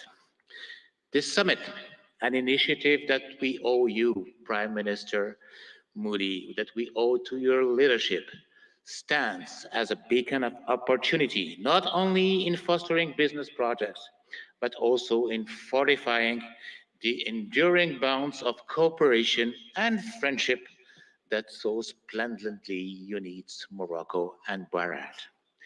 The historical visit of our beloved King Mohammed VI to Bharat in 2015 and his meeting with you, Prime Minister, Honorable Prime Minister Modi, marked a new era in the cooperation between my country and Bharat, raising the level of bilateral relation to a strategic partnership.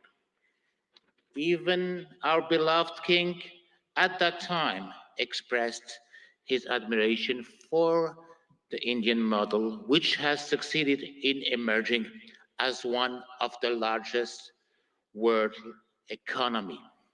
Let me comment on what have been said beforehand. Prime Minister Modi, you made Gujarat as an engine of growth for Bharat, but you made Bharat as the engine of growth of the world. Morocco, for its part, has also evolved positively, showing a regional leadership in advanced sectors such as automotive, aerospace, semiconductor, and fertilizer industry, coupled with a significant transformation of historical sectors such as textile and agri-food.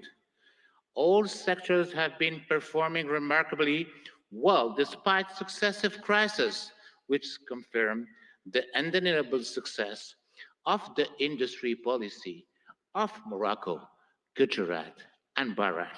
Since then, our two governments have worked tirelessly to achieve the objectives set. Today, there are almost 50 agreements and MOUs signed in various sectors. Today, there are also 45 Indian companies established in Morocco, while there were only 13 in 2015. Today, our exchanges have tripled from $1.4 billion to $4.2 billion. Today, Gujarat, India, has hosted the most important Moroccan investments in Asia.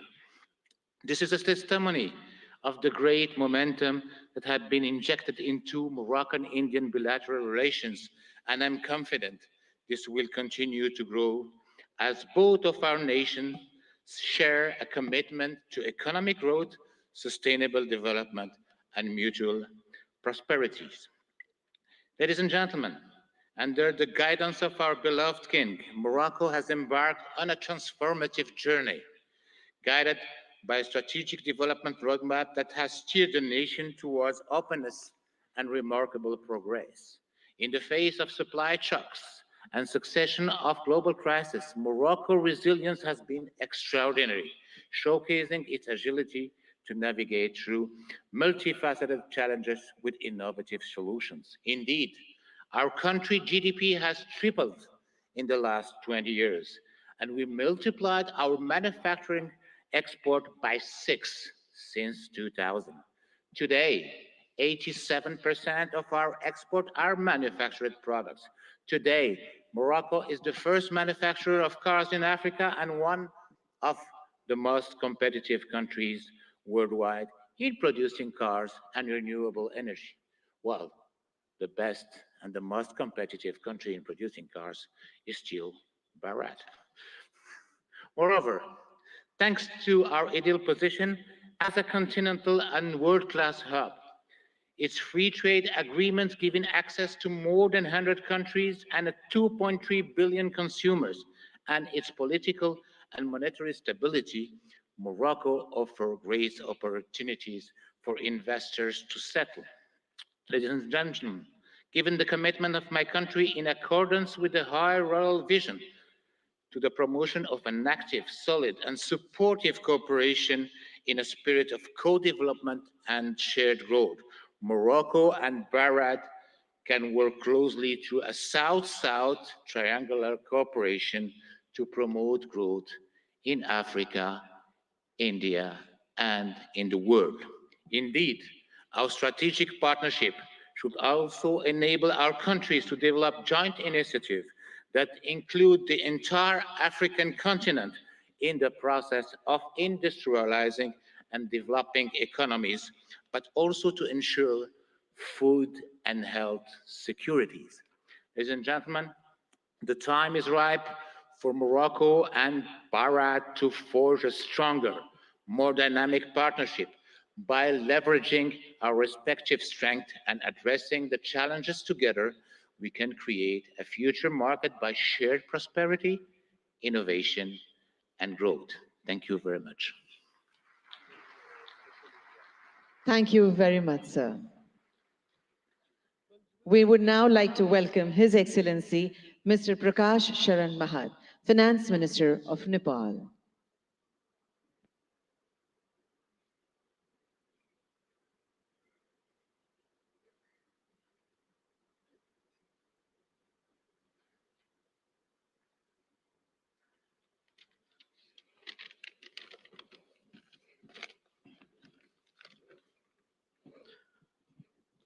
Right Honorable Prime Minister Sri Narendra Modi ji, Honorable Chief Minister of Gujarat Sri Bhupendra Bhai Patel ji, distinguished participants, ladies and gentlemen, warm greetings from Nepal. Namaskar, Namaste. At the outset, let me express my sincere gratitude to Honorable Bhupendra Bhai Patel ji, Chief Minister of Gujarat, for inviting me in this August gathering. I am deeply honored and privileged to be part of this vibrant Gujarat Global Summit 2024. This global forum for business networking, knowledge sharing, and strategic partnerships for fostering sustainable and inclusive growth has now been a forum for all. Modi ji has had envisioned vibrant Gujarat concept in 2003. Under your visionary leadership, this idea of entrepreneurial spirit of Gujarat has now been translated into vibrant India. India is now a major global economic power.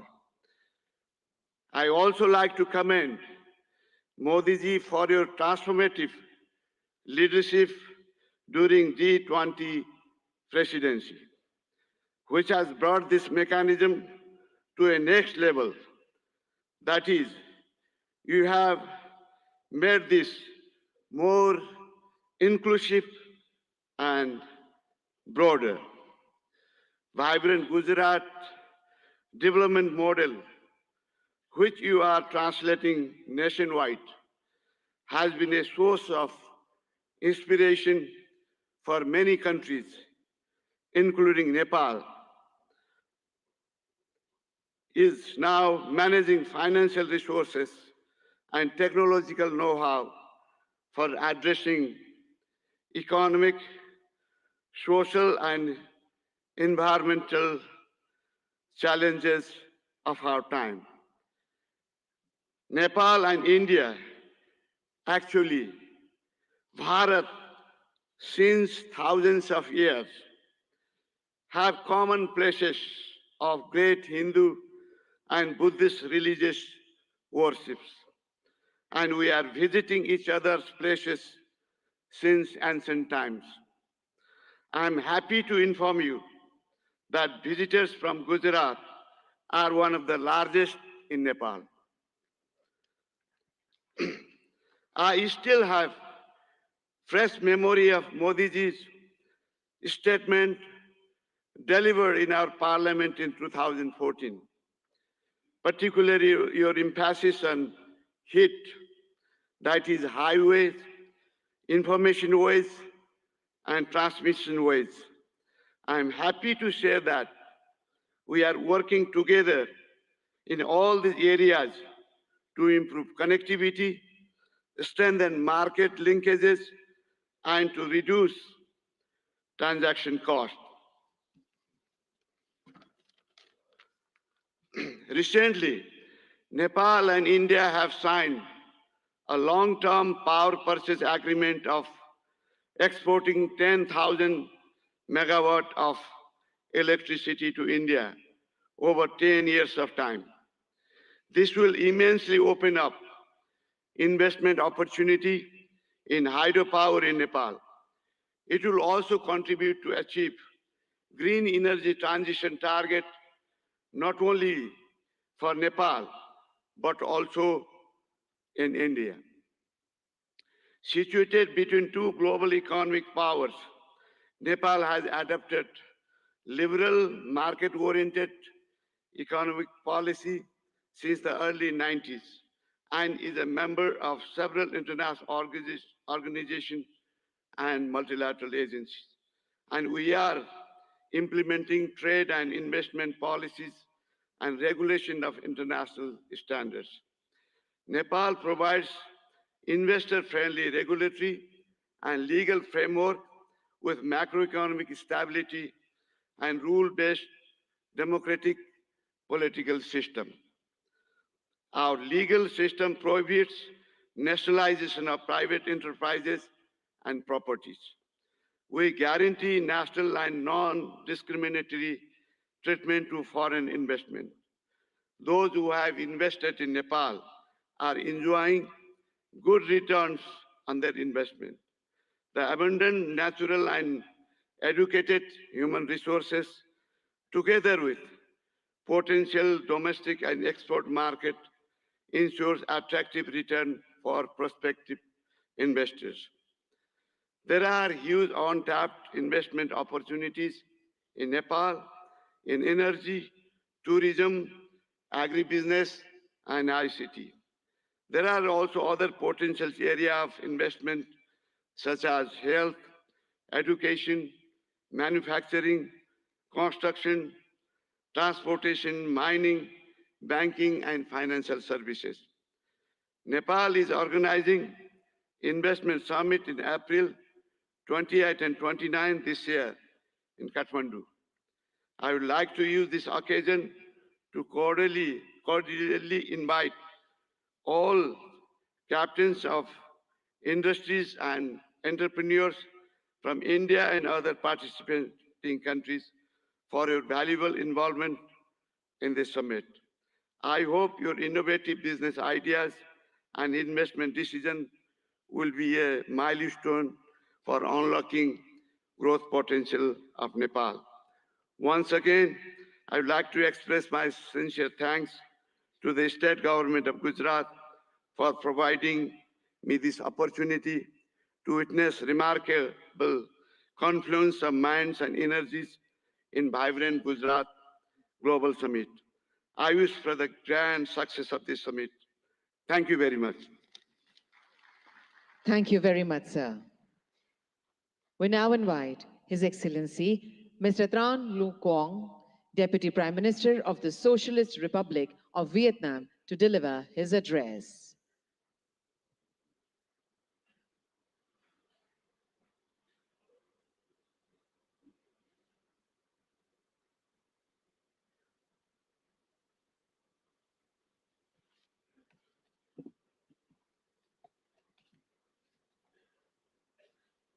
Thưa ngài Narendra Modi, Thủ tướng nước Cộng hòa Ấn Độ, thưa ngài Thủ tướng bang Gujarat, thưa các vị nguyên thủ quốc gia, người đứng đầu chính phủ các nước, thưa toàn thể quý vị. Hôm nay, tôi rất vui mừng tham dự Hội nghị Thượng đỉnh toàn cầu Gujarat đầy sức sống lần thứ 10 với chủ đề Cửa ngõ vào tương lai tại bang Gujarat, quê hương của vị lãnh tụ vĩ đại Mahatma Gandhi của đất nước và nhân dân Ấn Độ anh em, quê hương của ngài Thủ tướng Narendra Modi. Với quy mô ngày càng lớn và sự tham gia đông đảo của lãnh đạo và doanh nghiệp Ấn Độ cũng như các nước, Gujarat đầy sức sống đã thể hiện rõ tầm nhìn của Thủ tướng Modi và nỗ lực của bang Gujarat, góp phần khẳng định sự hấp dẫn cũng như vai trò và vị thế quốc tế ngày càng cao của Ấn Độ.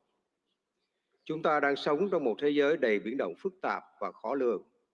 Dù gặp nhiều khó khăn thách thức, song hòa bình, hợp tác và phát triển vẫn là xu thế lớn.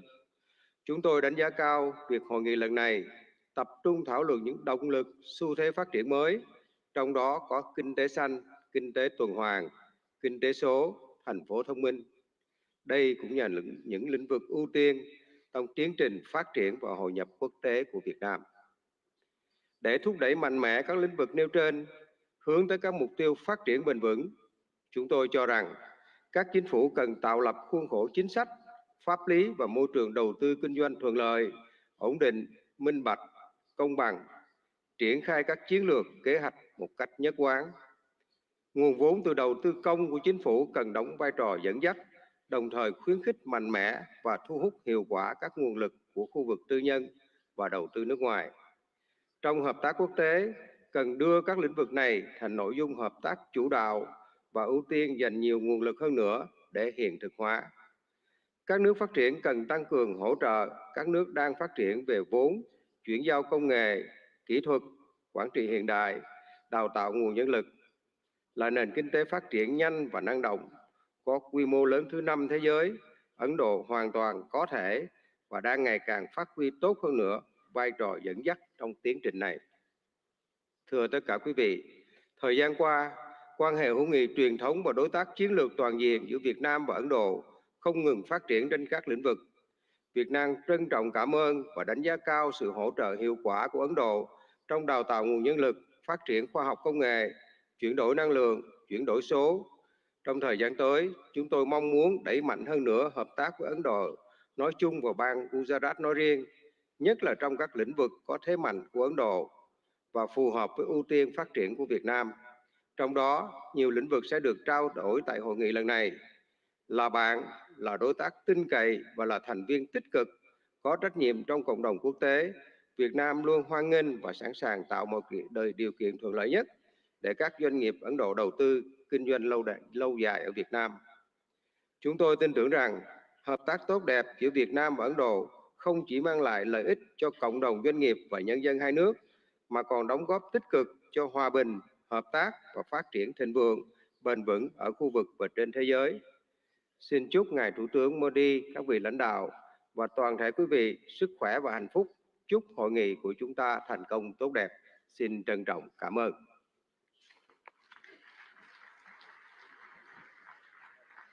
Thank you very much, sir. We now honored to invite His Excellency Mr. Petr Fiala, Honorable Prime Minister, Czech Republic, for his address.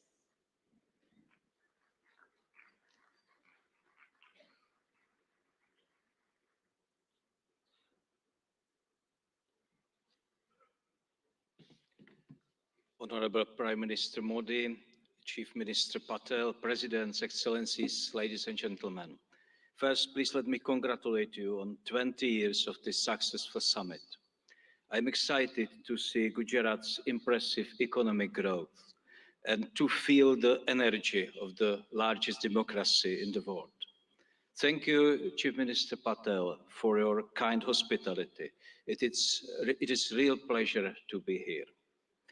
Ladies and gentlemen, the topic of this summit is Gateway to the Future. It is a big inspiration. We are at a special point and can choose our future. It is a time of dramatic risks, but also of great chances, because the problems of today are very complex.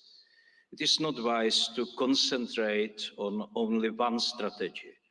I think the humanity needs to work with three main priorities, three keys to unlock the gateway. The first key is innovation and new technologies. The second key is advanced industry. And the third key is applied research, which benefits the public, like in health and medicine. Please let me tell you about the position of the Czech Republic. The first key is innovation and new technologies. My country is quickly moving to a higher value economy. We are changing our education system, and we want stronger accent on STEM subjects. We also support innovation and partnership between universities, research institutions, and private sector. Maybe you know some innovative Czech brands. For example, the software security company Avast or the online ticketing global player Kiwi. My government is mainly interested in long-term strategic investment. This includes AI research, electromobility, and especially semiconductors. They are key for high-tech industries today, from cars to mobile phones. We also pay close attention to innovation in the energy sector. Unlike many European countries, we build nuclear power. We have 50 years of expertise in nuclear power. Our top interest is development of small modular reactors. On this way, we want to work with leading global makers. It is also a chance to improve our Czech-Indian capacities in nuclear energy research. We are very serious about innovation in renewable energy and green digital technologies. The goal is to have reliable, efficient, and sustainable energy. This is about clean environment, and the potential for Czech-Indian collaboration is great, not only in energy, but also in wastewater treatment or in sustainable agriculture. The second key to our future is advanced industry. My country is a great exporter of high-quality industrial goods. I am sure that you know some of the traditional Czech brands. Bata, Škoda, Tatra, or Java are well established in India. Our companies are leaders in land transport. Škoda Auto produces cars here and has a new logistics center in Pune. It can be active and make India e-mobility hub of tomorrow. We also have great railway cars makers. Czech companies build wheel sets here in India. And we offer solutions for cities, trams, hydrogen buses, or smart transport systems. We have many advanced companies in space industry. It is very strong in the Czech Republic.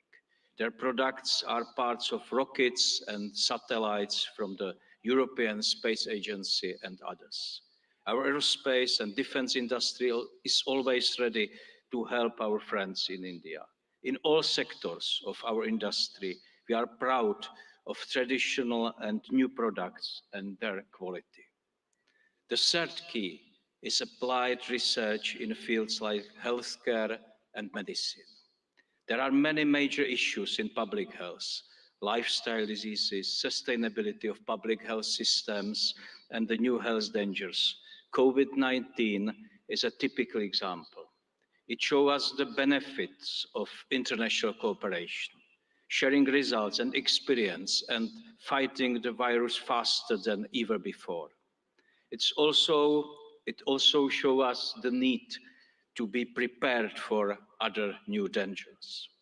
In health and medical science, fast innovation can bring big benefits to people. Its importance will only increase. There are many bad demographic and lifestyle trends in the world today. And health and medical research is also a very important driver of future economic growth. I am very pleased that Czech Republic and Indian universities cooperate successfully in this area. Tomorrow I will visit the NIMS University in Jaipur. It has a strong focus on medical research and training of health professionals. It is an institution which applies experience of top Czech and Indian experts. Ladies and gentlemen, I briefly presented three areas, three keys which can unlock the gate to our future. With them, we have a chance for a sustainable future. It offers a better life for humanity.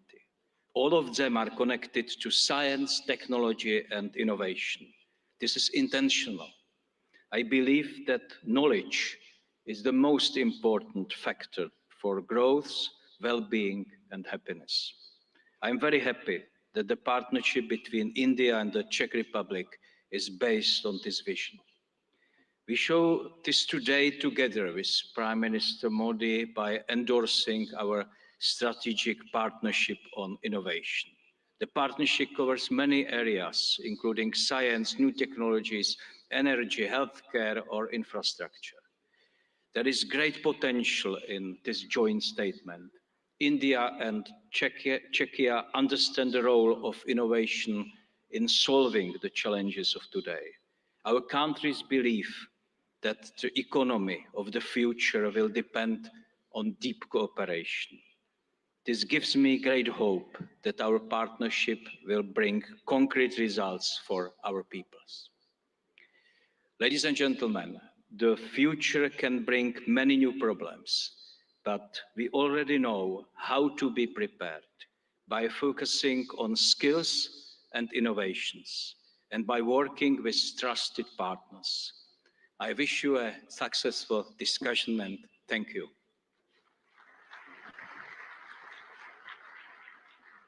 Thank you very much, sir, for your words of appreciation and encouragement.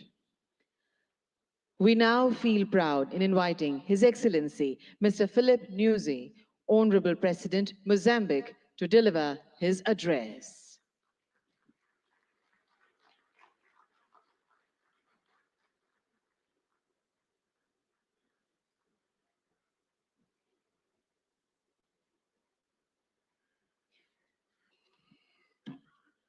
Muito obrigado.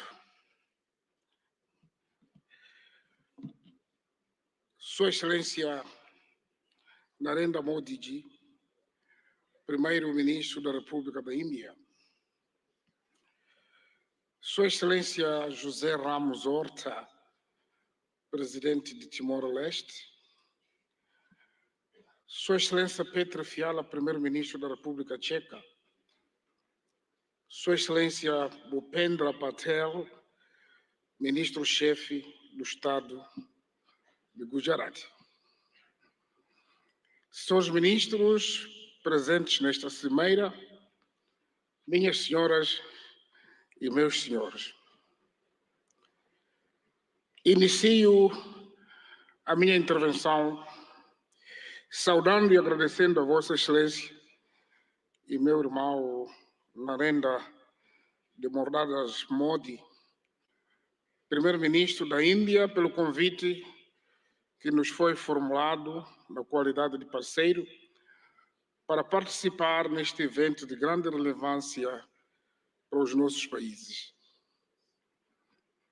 Aproveito a ocasião para felicitar a vossa presidência do G20, o momento histórico que conseguiu colocar o continente africano, ou seja, a União Africana, como membro permanente do G20.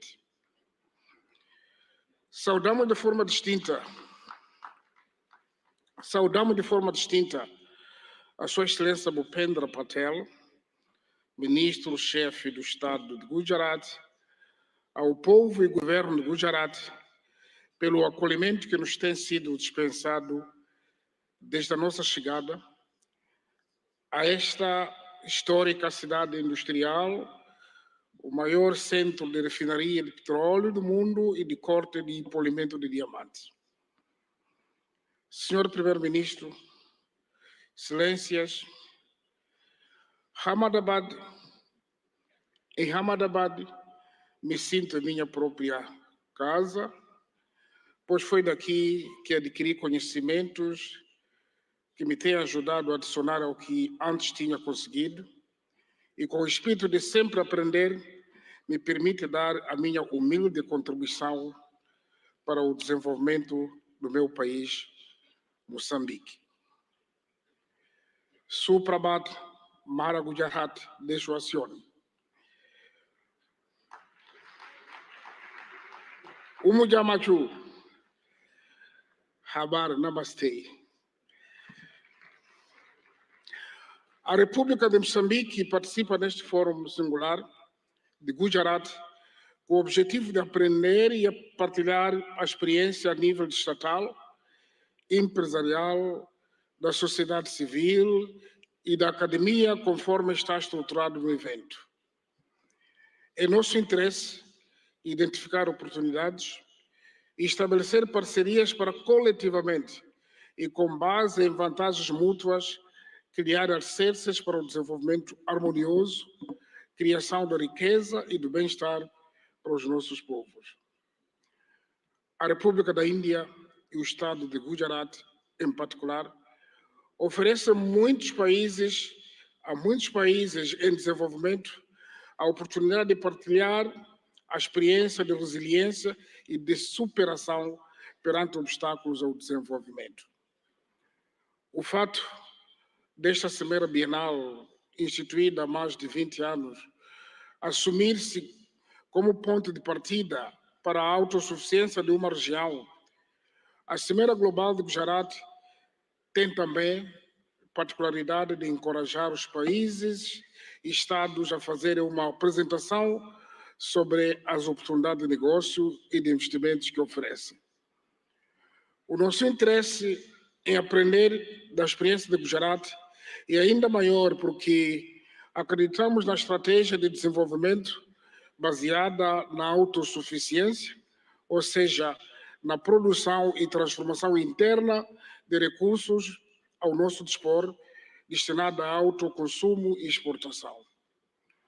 Por outro lado, os momentos temáticos agendados nesta edição da Cimeira Global de Gujarat abrangem áreas importantes para o fortalecimento da nossa cooperação bilateral.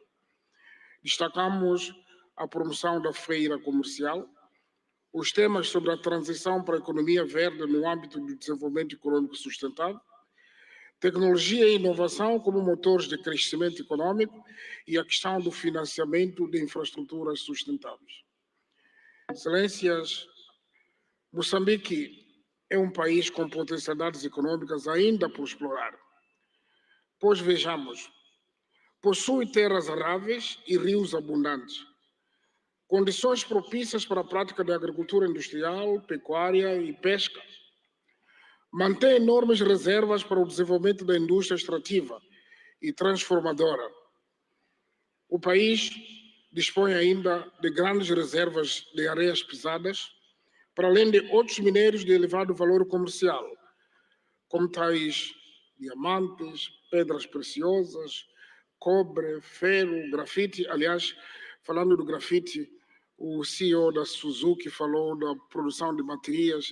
Imediatamente eu convido para produzir em Moçambique, porque grafite está em abundância.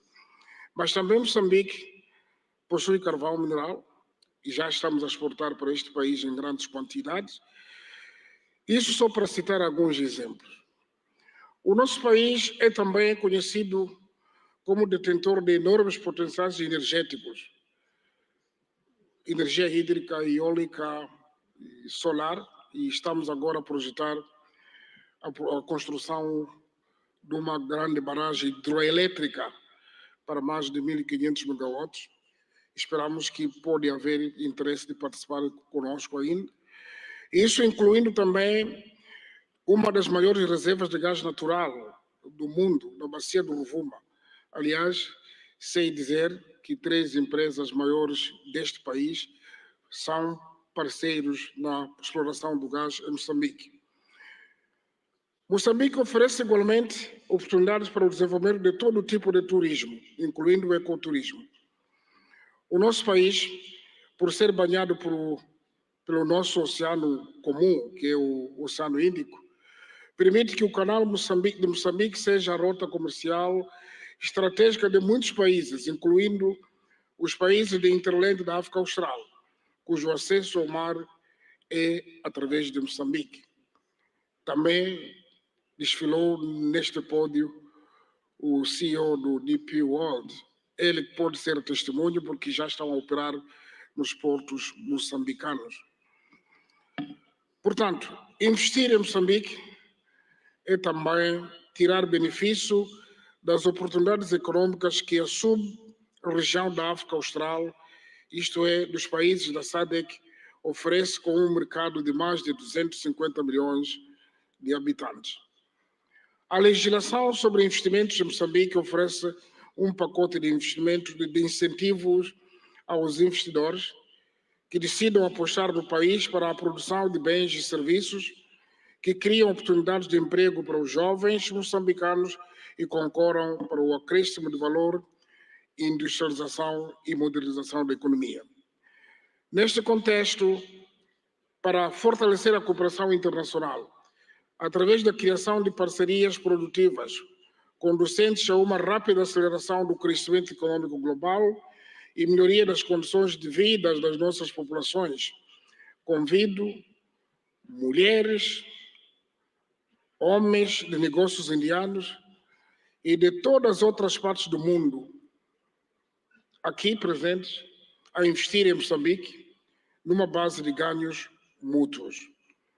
O governo de Moçambique tudo faz e fará de modo a assegurar uma parceria econômica em que todos saiamos a ganhar e juntos contribuamos para um mundo próspero para nós e para as futuras gerações.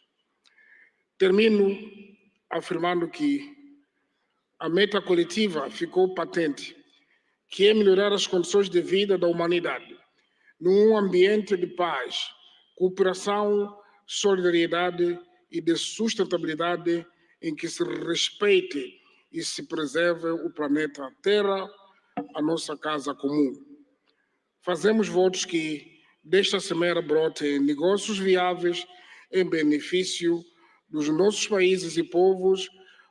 A todos desejamos melhores venturas e muitos sucessos na criação do progresso e bem-estar comum.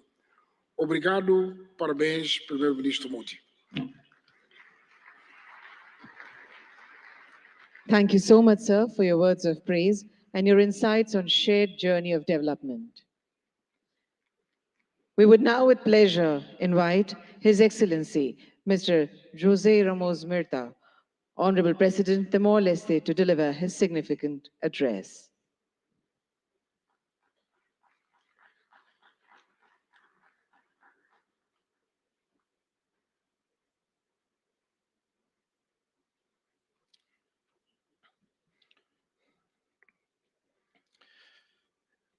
Excellency Prime Minister Modi, Chief Minister Patel, Excellency President of Mozambique, Felipe Jacinto Nyusi, Prime Minister of Czech Republic, ladies and gentlemen.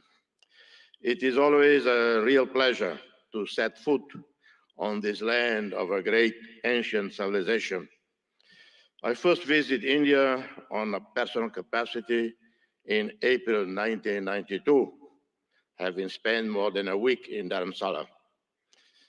My first official visit was in 2003 as Senior Minister of Foreign Affairs of the newly independent Timor-Leste. I visited again India in 2013, 2014, 2015 in different capacities. In my previous position as Senior Minister of Foreign Affairs, I wholeheartedly supported India's meritful right to be a permanent member of the UN Security Council. And I'm continuing to advocate for India and for Indonesia, two Asian countries, to be permanent members of a reformed, expanded, more representative UN Security Council. As chair of, in 2014-15, of the high-level independent panel on UN peace operations, I visited Delhi for extensive consultation with leaders, including senior military officers. I worked closely with the Permanent Mission of India to the UN in New York as we produce a 100-page report and recommendations on how the UN should anticipate, respond more timely and effectively to the new emerging security challenges. This is my relationship with India. My sincere appreciation for the invitation to address this prestigious international forum, my gratitude to a great visionary, transformative leader, Prime Minister Narendra Modi, who conceived the 10th Vibrant Gujarat Global Summit in 2003. Gratitude for the warm reception extended to me and members of my delegation. This forum, now renowned globally, has been a catalyst for business networking, knowledge sharing, strategic partnerships, inclusive growth, and sustainable development. The state of Gujarat, driven by an inherent entrepreneurial spirit, has emerged as an industrial leader and a favorite destination for investment. Timor-Leste, for its part, represents an oasis of peace, tolerance, and stability, where fundamental rights and freedoms are strictly safeguarded. The International Media Watch, called Reporters Without Borders, based in Brussels, rates Timor-Leste number 10 globally in media freedom out of 193 countries. Timor-Leste stands out with a business environment conducive to investments, having consolidated global presence as an active member of the United Nations, the Community of Portuguese-speaking countries, CPLP, a pioneer founder of the G7 plus fragile states, leader and spokesperson in climate change within LDCs and SEEDS. We are progressing our membership process with WTO, which should happen probably in February, hoping to formally exceed by March this year.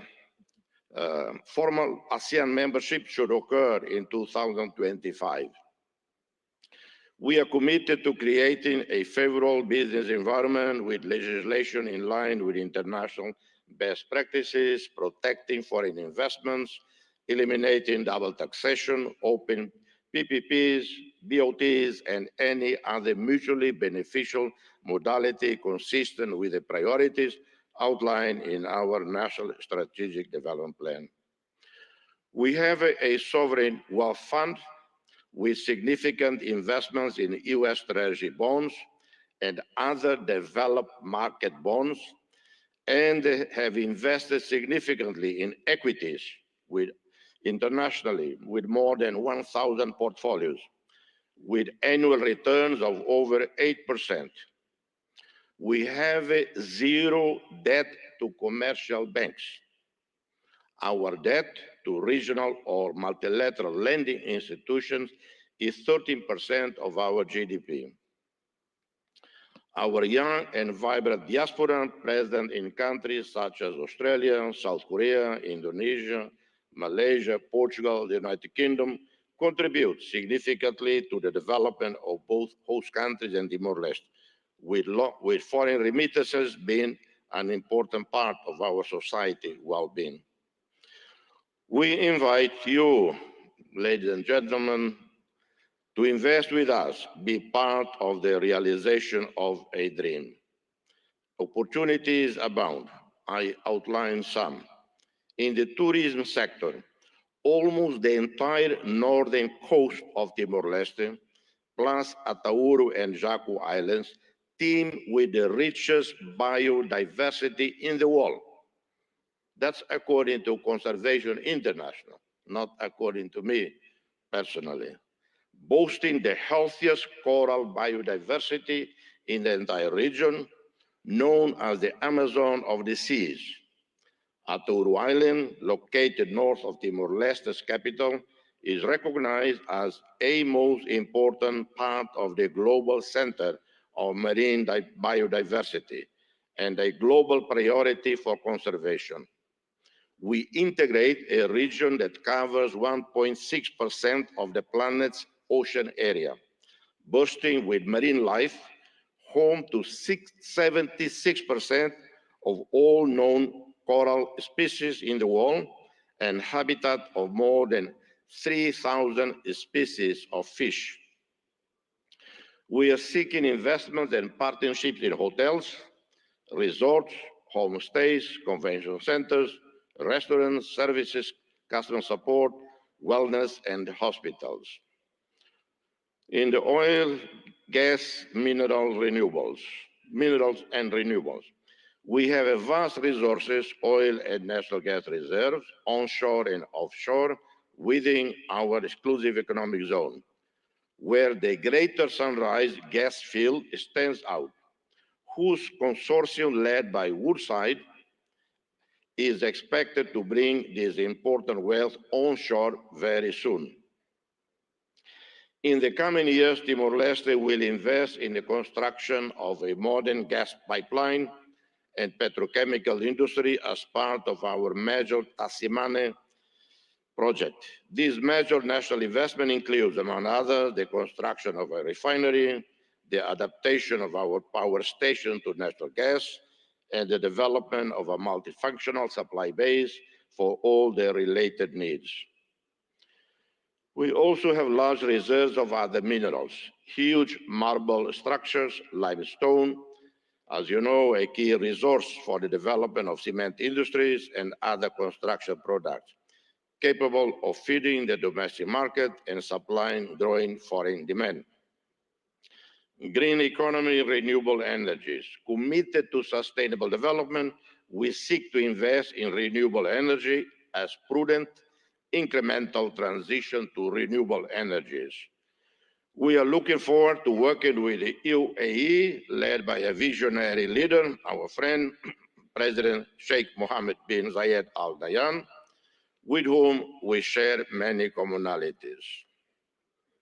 This is in line with commitments made at the recent COP28 summit held in Dubai. I take the opportunity to congratulate His Royal Highness, the President of UAE, Sheikh Mohammed bin Zayed Al Nahyan, for the success of the UAE chairmanship of the 28th Conference of the Parties to UNFCCC. We have a great potential for developing solar and wind energy production fields, and some projects are underway with the support of the Asia Development Bank, namely in the municipality of Manatutu, where an initial investment of US $120 million is expected to produce in 25 years overall return above US $300 million.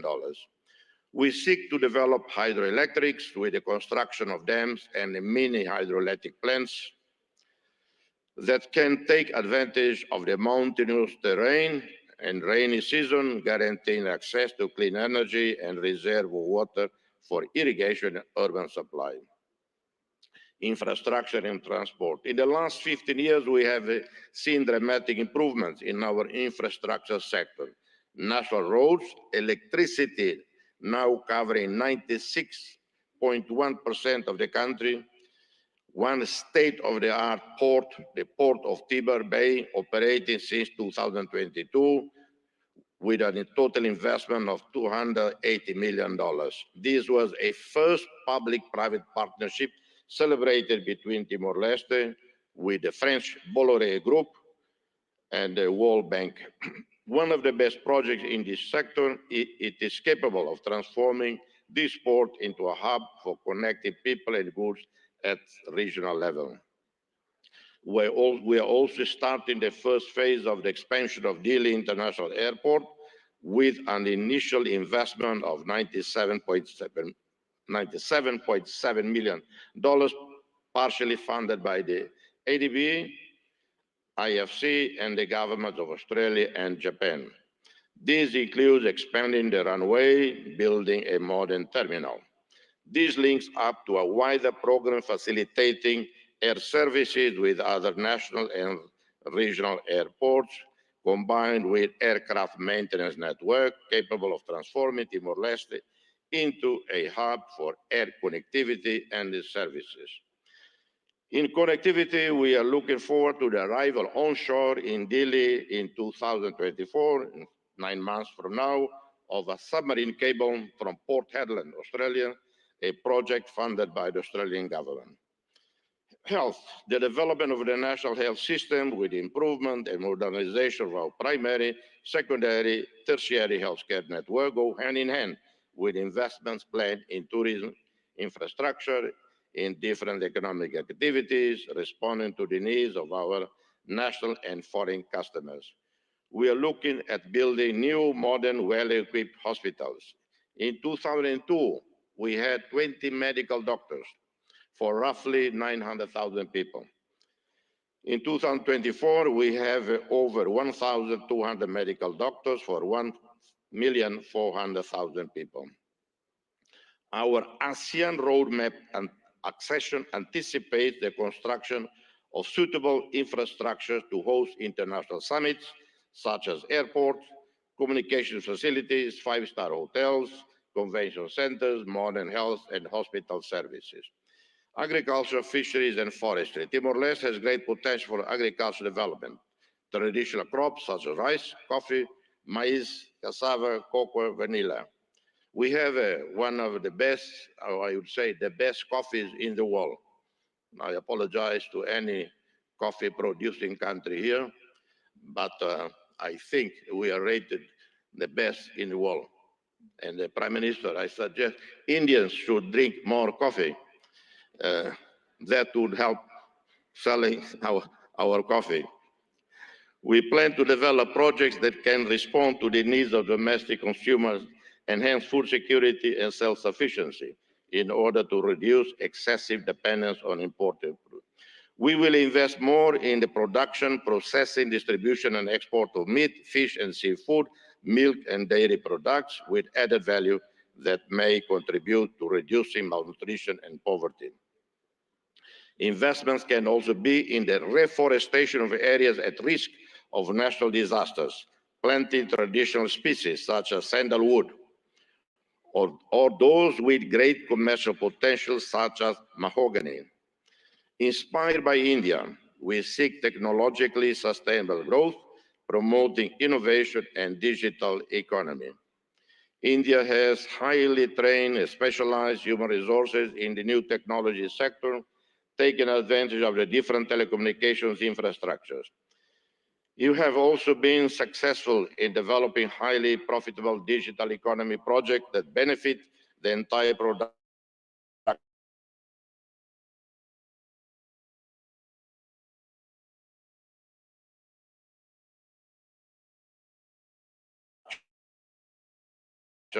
and social online networks on the other. Prime Minister, dear friend, we eagerly anticipate the inauguration of the Embassy of Democratic Republic of Timor-Leste in Delhi soon, this year. Simultaneously, we await with great anticipation the opening of the Embassy of India in Delhi, thereby solidifying the visionary concept put forth by Your Excellency Prime Minister Modi, a call to forge a Delhi axis of progress and development. The problem with Delhi is sometimes people intend to come to Delhi. Instead, they end up in Delhi. And it happened many times. This axis of progress is set to build upon the robust foundations laid by our shared bilateral and multilateral cooperation. It promises to be a testament to an enduring friendship, echoing the dedicated service of Indian diplomats, such as Ambassadors Kamalesh Sharma, Atul Kar, two dear friends who serve in our country as special representatives of the UN Secretary General in Timor-Leste.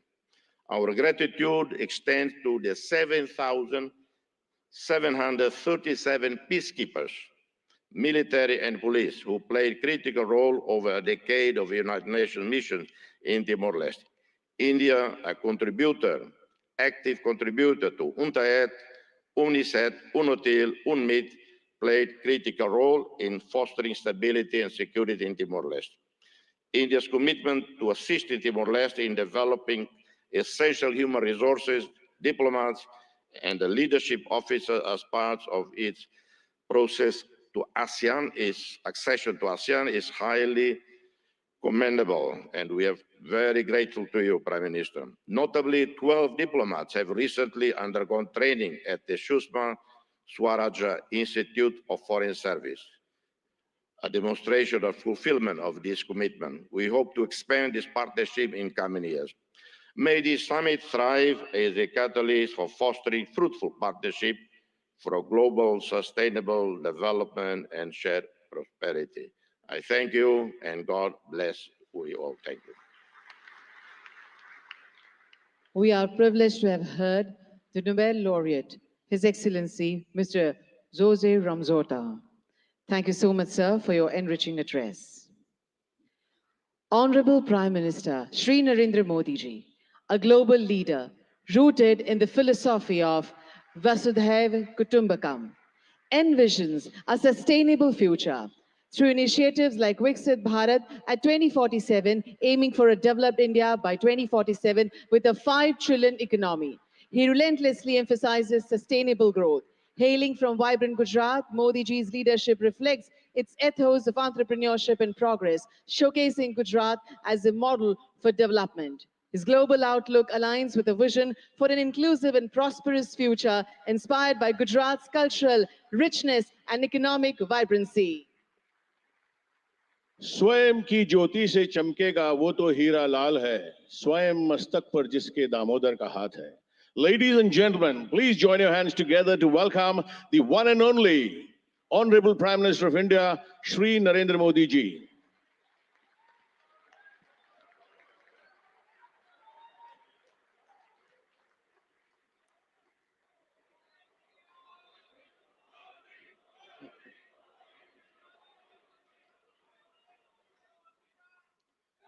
His Excellency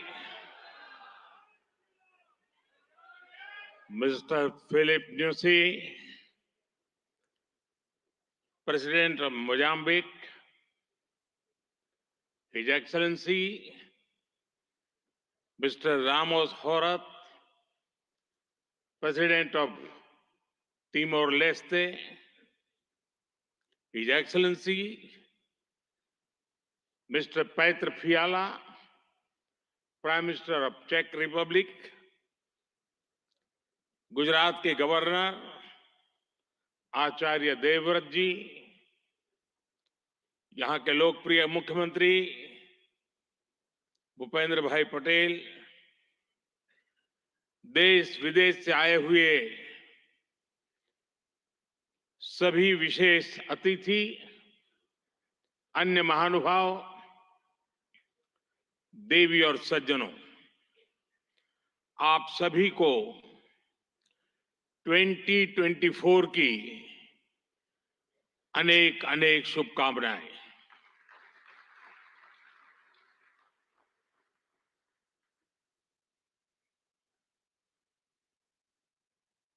निकट भूतकाल में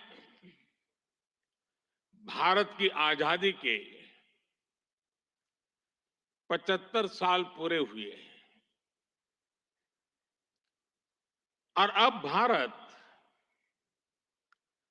अगले 25 वर्षों के लक्ष्य पर काम कर रहा है। जब भारत अपनी आजादी के 100 वर्ष मनाएगा, तब तक हमने भारत को विकसित बनाने का लक्ष्य रखा है और इसलिए ये 25 साल का कार्यकाल भारत का अमृत काल है। ये नए सपने, नए संकल्प और नित्य नूतन सिद्धियों का कार्यकाल है। इस अमृत काल में ये पहली वाइब्रेंट गुजरात ग्लोबल समिट हो रही है और इसलिए इसका महत्व और बढ़ गया है। इस समिट में आए 100 से ज्यादा देशों के प्रतिनिधि भारत की इस विकास यात्रा के अहम सहयोगी हैं। मैं आप सभी का स्वागत करता हूं, अभिनंदन करता हूं। फ्रेंड्स, यूएई के राष्ट्रपति मेरे brother his highness Sheikh Mohammad bin Zayed का इस आयोजन में शामिल होना हमारे लिए बहुत खुशी की बात है।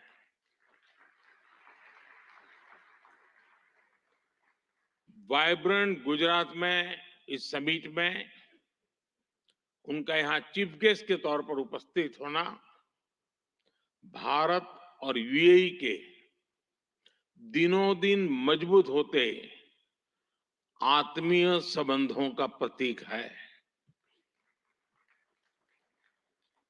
कुछ देर पहले हमने उनके विचार सुने। भारत को लेकर उनका विश्वास, उनका सहयोग बहुत ही गर्मजोशी से भरा हुआ है। जैसा उन्होंने कहा, vibrant Gujarat summit economic development और इन्वेस्टमेंट से जुड़ी जानकारियों और अनुभव साझा करने का ग्लोबल प्लेटफॉर्म बन गई है।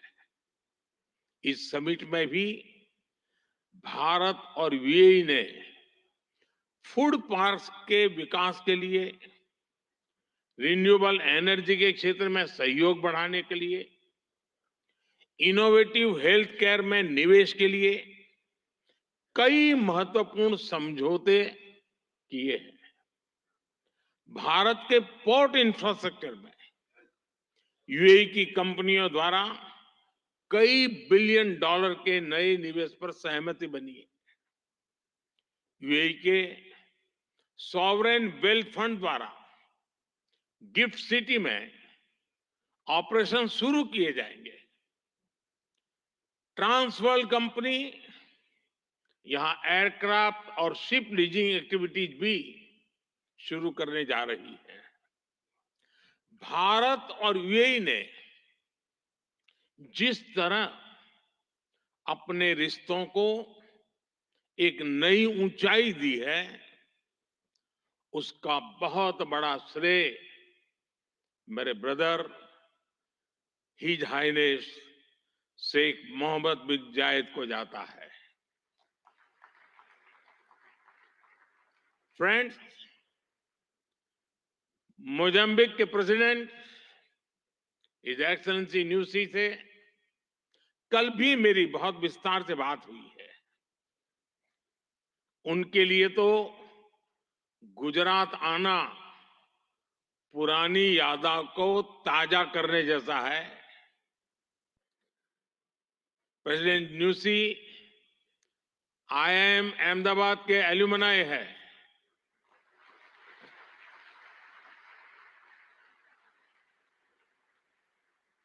भारत के लिए गर्व की बात है कि हमारी G20 प्रेसिडेंसी में अफ्रीकन यूनियन को स्थायी सदस्यता मिली। प्रेसिडेंट न्यूसी की भारत यात्रा से हमारे संबंधों को तो बल मिला ही है, भारत अफ्रीका के बीच घनिष्ठता और बढ़ी है। साथियों, चेक के प्रधानमंत्री हिज एक्सेलेंसी पैत्र फियाला जी की ये पहली भारत यात्रा इस पद पर है। वैसे वो भारत पहले भी आए हैं। चेक लंबे समय से वाइब्रेंट गुजरात समिट से जुड़ा हुआ है।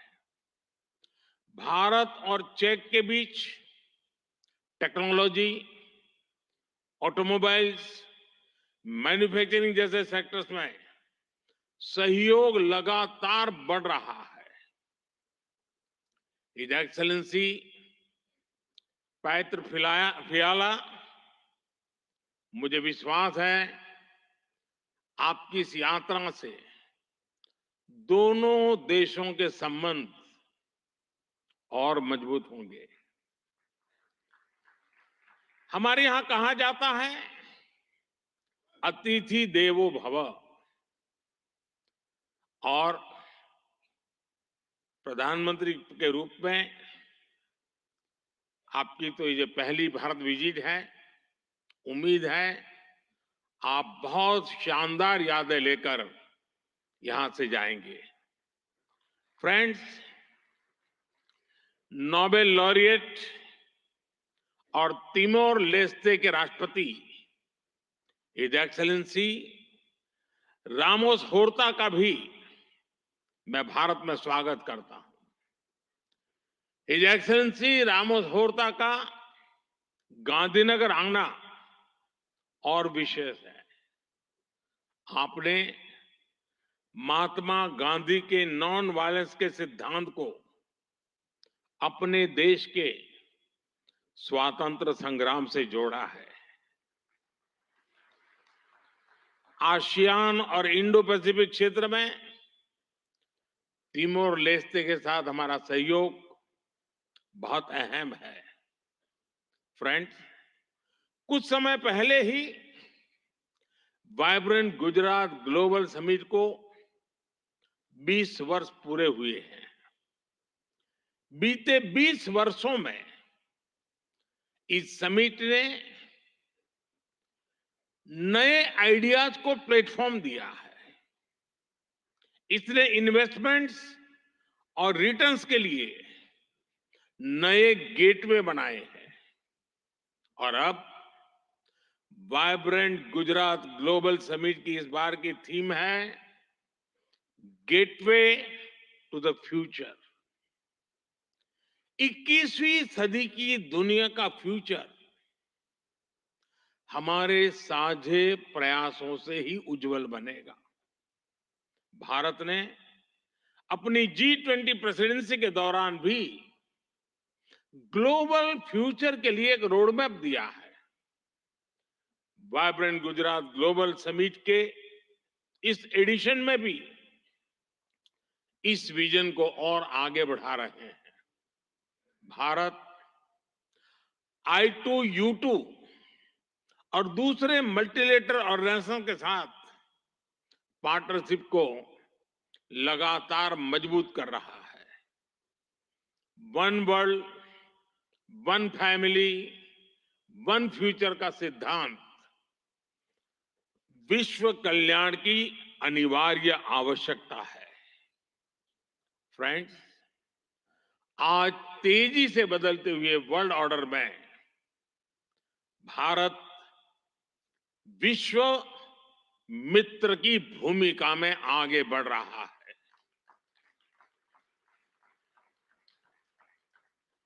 आज भारत ने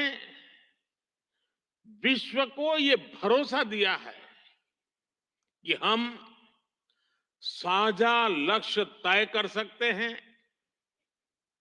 अपने लक्ष्य प्राप्त कर सकते हैं। विश्व कल्याण के लिए भारत की प्रतिबद्धता, भारत की निष्ठा, भारत के प्रयास और भारत का परिश्रम आज की दुनिया को ज्यादा सुरक्षित और समृद्ध बना रहा है।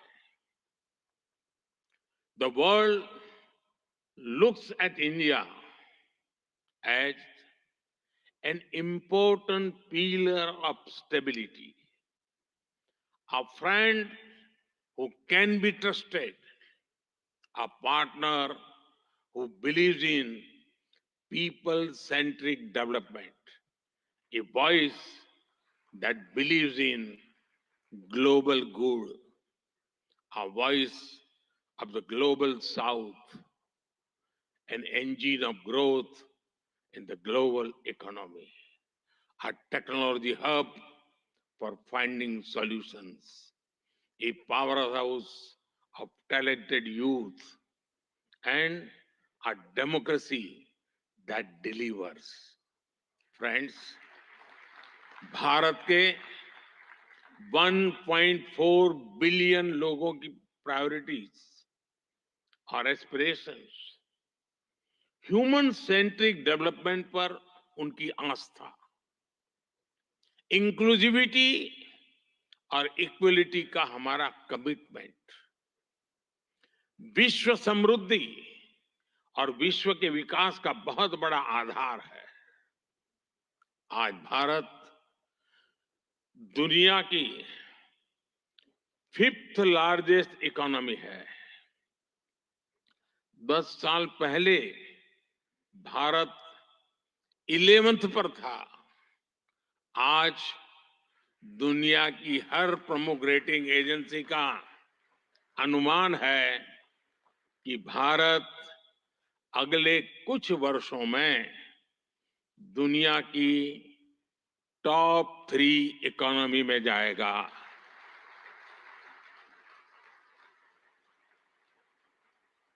दुनिया के लोग जो एनालिसिस करना है करते रहे, मेरी गारंटी है कि हो जाएगा।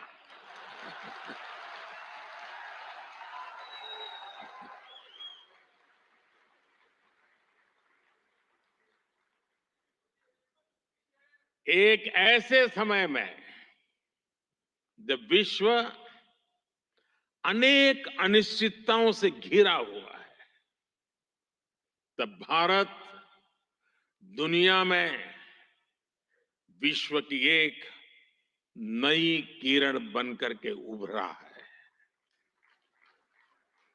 भारत की प्राथमिकताएं बिल्कुल स्पष्ट है। आज भारत की प्राथमिकता है sustainable industry, infrastructure and manufacturing.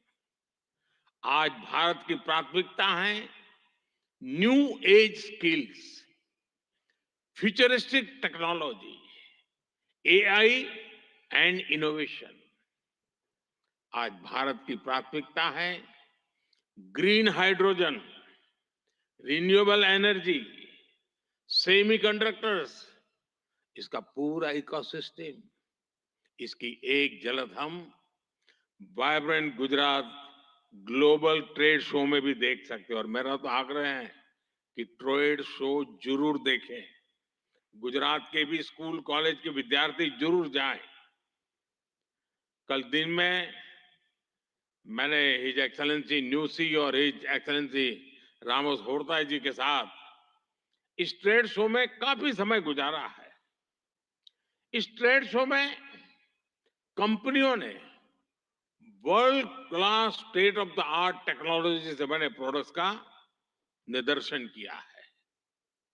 E mobility, startups, blue economy, green energy और स्मार्ट इंफ्रास्ट्रक्चर जैसे ट्रेड शो में एक प्रकार से छाए हुए हैं। ये जितने भी सेक्टर्स हैं, इनमें इन्वेस्टमेंट के लिए आपके पास लगातार नए अवसर बन रहे हैं। साथियों, आप सभी वैश्विक परिस्थितियों से भली भांति परिचित है। ऐसे में आज अगर भारत की इकोनॉमी में इतना रेजिलियंस दिख रहा है, अगर आज भारत की ग्रोथ में इतना मोमेंटम दिख रहा है, तो इसके पीछे बड़ी वजह है बीते 10 वर्षों में स्ट्रक्चरल रिफॉर्म्स पर हमारा फोकस। इन रिफॉर्म्स ने भारत की इकोनॉमी की कैपेसिटी, कैपेबिलिटी एंड कॉम्पिटिटिवनेस बढ़ाने का बहुत बड़ा काम किया है। रिकैपिटलाइजेशन और आईबीसी से हमने भारत के बैंकिंग सिस्टम को दुनिया के सबसे मजबूत बैंकिंग सिस्टम में से एक बना दिया है। ईज ऑफ डूइंग बिजनेस पर जोर देते हुए हमने 40,000 से ज्यादा कंपनीज को समाप्त कर दिया है, कंप्लायंसेस को समाप्त कर दिया है। जीएसटी ने भारत में टैक्स के अनावश्यक जाल को खत्म किया है। भारत में हमने ग्लोबल सप्लाई चेन के डाइवर्सिफिकेशन के लिए बेहतर माहौल बनाया है। हाल में ही हमने 3 FTA साइन किए ताकि ग्लोबल बिजनेस के लिए भारत और अट्रैक्टिव डेस्टिनेशन बन सके। इनमें से एक FTA तो यूएई के साथ ही हुआ है। हमने अनेक सेक्टर्स को ऑटोमेटिक रूट से FDI के लिए ओपन किया है। आज भारत इंफ्रास्ट्रक्चर पर रिकॉर्ड इन्वेस्ट कर रहा है। पिछले 10 वर्ष में भारत का कैपेक्स 5 गुना अधिक हो चुका है। फ्रेंड्स, भारत आज ग्रीन एनर्जी और ऑल्टरनेटिव एनर्जी सोर्स को लेकर भी अभूतपूर्व गति से काम कर रहा है। भारत की रिन्यूएबल एनर्जी कैपेसिटी 3 गुना बढ़ी है और सोलर एनर्जी कैपेसिटी में 20 गुना वृद्धि हुई है। डिजिटल इंडिया मिशन ने भारत में लाइफ और बिजनेस दोनों को ट्रांसफॉर्म कर दिया है। 10 वर्षों में सस्ते फोन और सस्ते डेटा से डिजिटल इंक्लूजन की नई क्रांति आई है।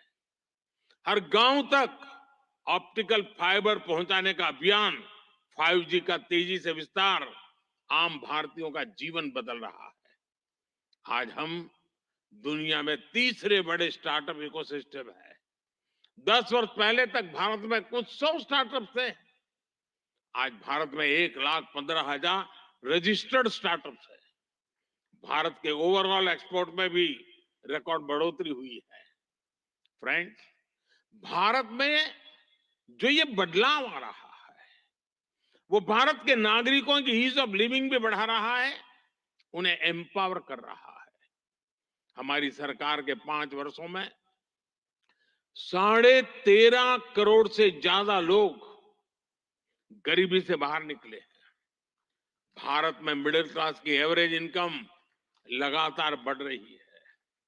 भारत में फीमेल वर्कफोर्स के पार्टिसिपेशन में भी रिकॉर्ड वृद्धि हुई है। भारत के भविष्य के लिए ये बहुत अच्छी संकेत है और इसलिए मैं आप सभी का आह्वान करूंगा कि भारत की इस विकास यात्रा से जुड़िए, हमारे साथ चलिए। साथियों, लॉजिस्टिक्स को लेकर ईज ऑफ ट्रांसपोर्टेशन के लिए भी भारत में आधुनिक पॉलिसीज पर काम हो रहा है। 10 साल पहले भारत में 74 एयरपोर्ट थे। आज भारत में 149 एयरपोर्ट्स हैं। भारत का नेशनल हाईवे नेटवर्क पिछले 10 सालों में करीब करीब 2 गुना हो चुका है। 10 सालों में हमारा मेट्रो ट्रेन नेटवर्क 3 गुना से ज्यादा बढ़ चुका है। गुजरात हो, महाराष्ट्र हो या फिर हमारी ईस्टर्न कोस्ट लाइन हो, इनको आज डेडिकेटेड फ्रेट कॉरिडोर से जोड़ा जा रहा है। भारत में आज अनेक नेशनल वाटरवेज पर एक साथ काम चल रहा है।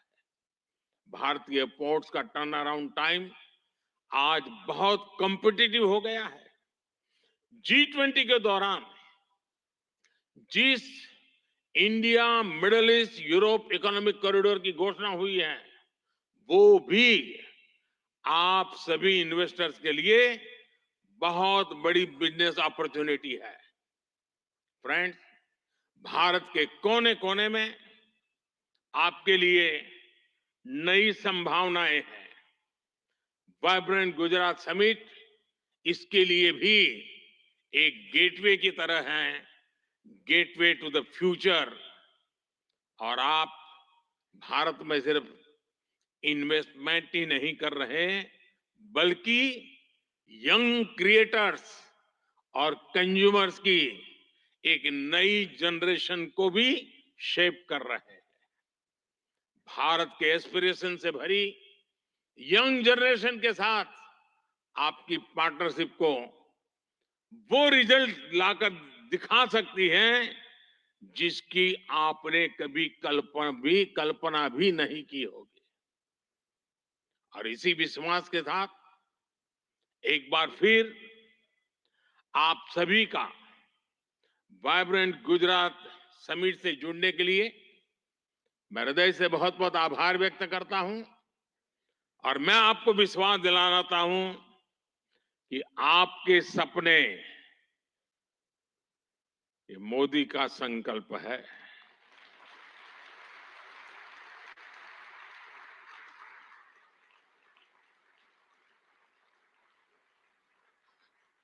आपके सपने जितने बड़े होंगे, मेरा संकल्प भी उतना ही बड़ा होगा।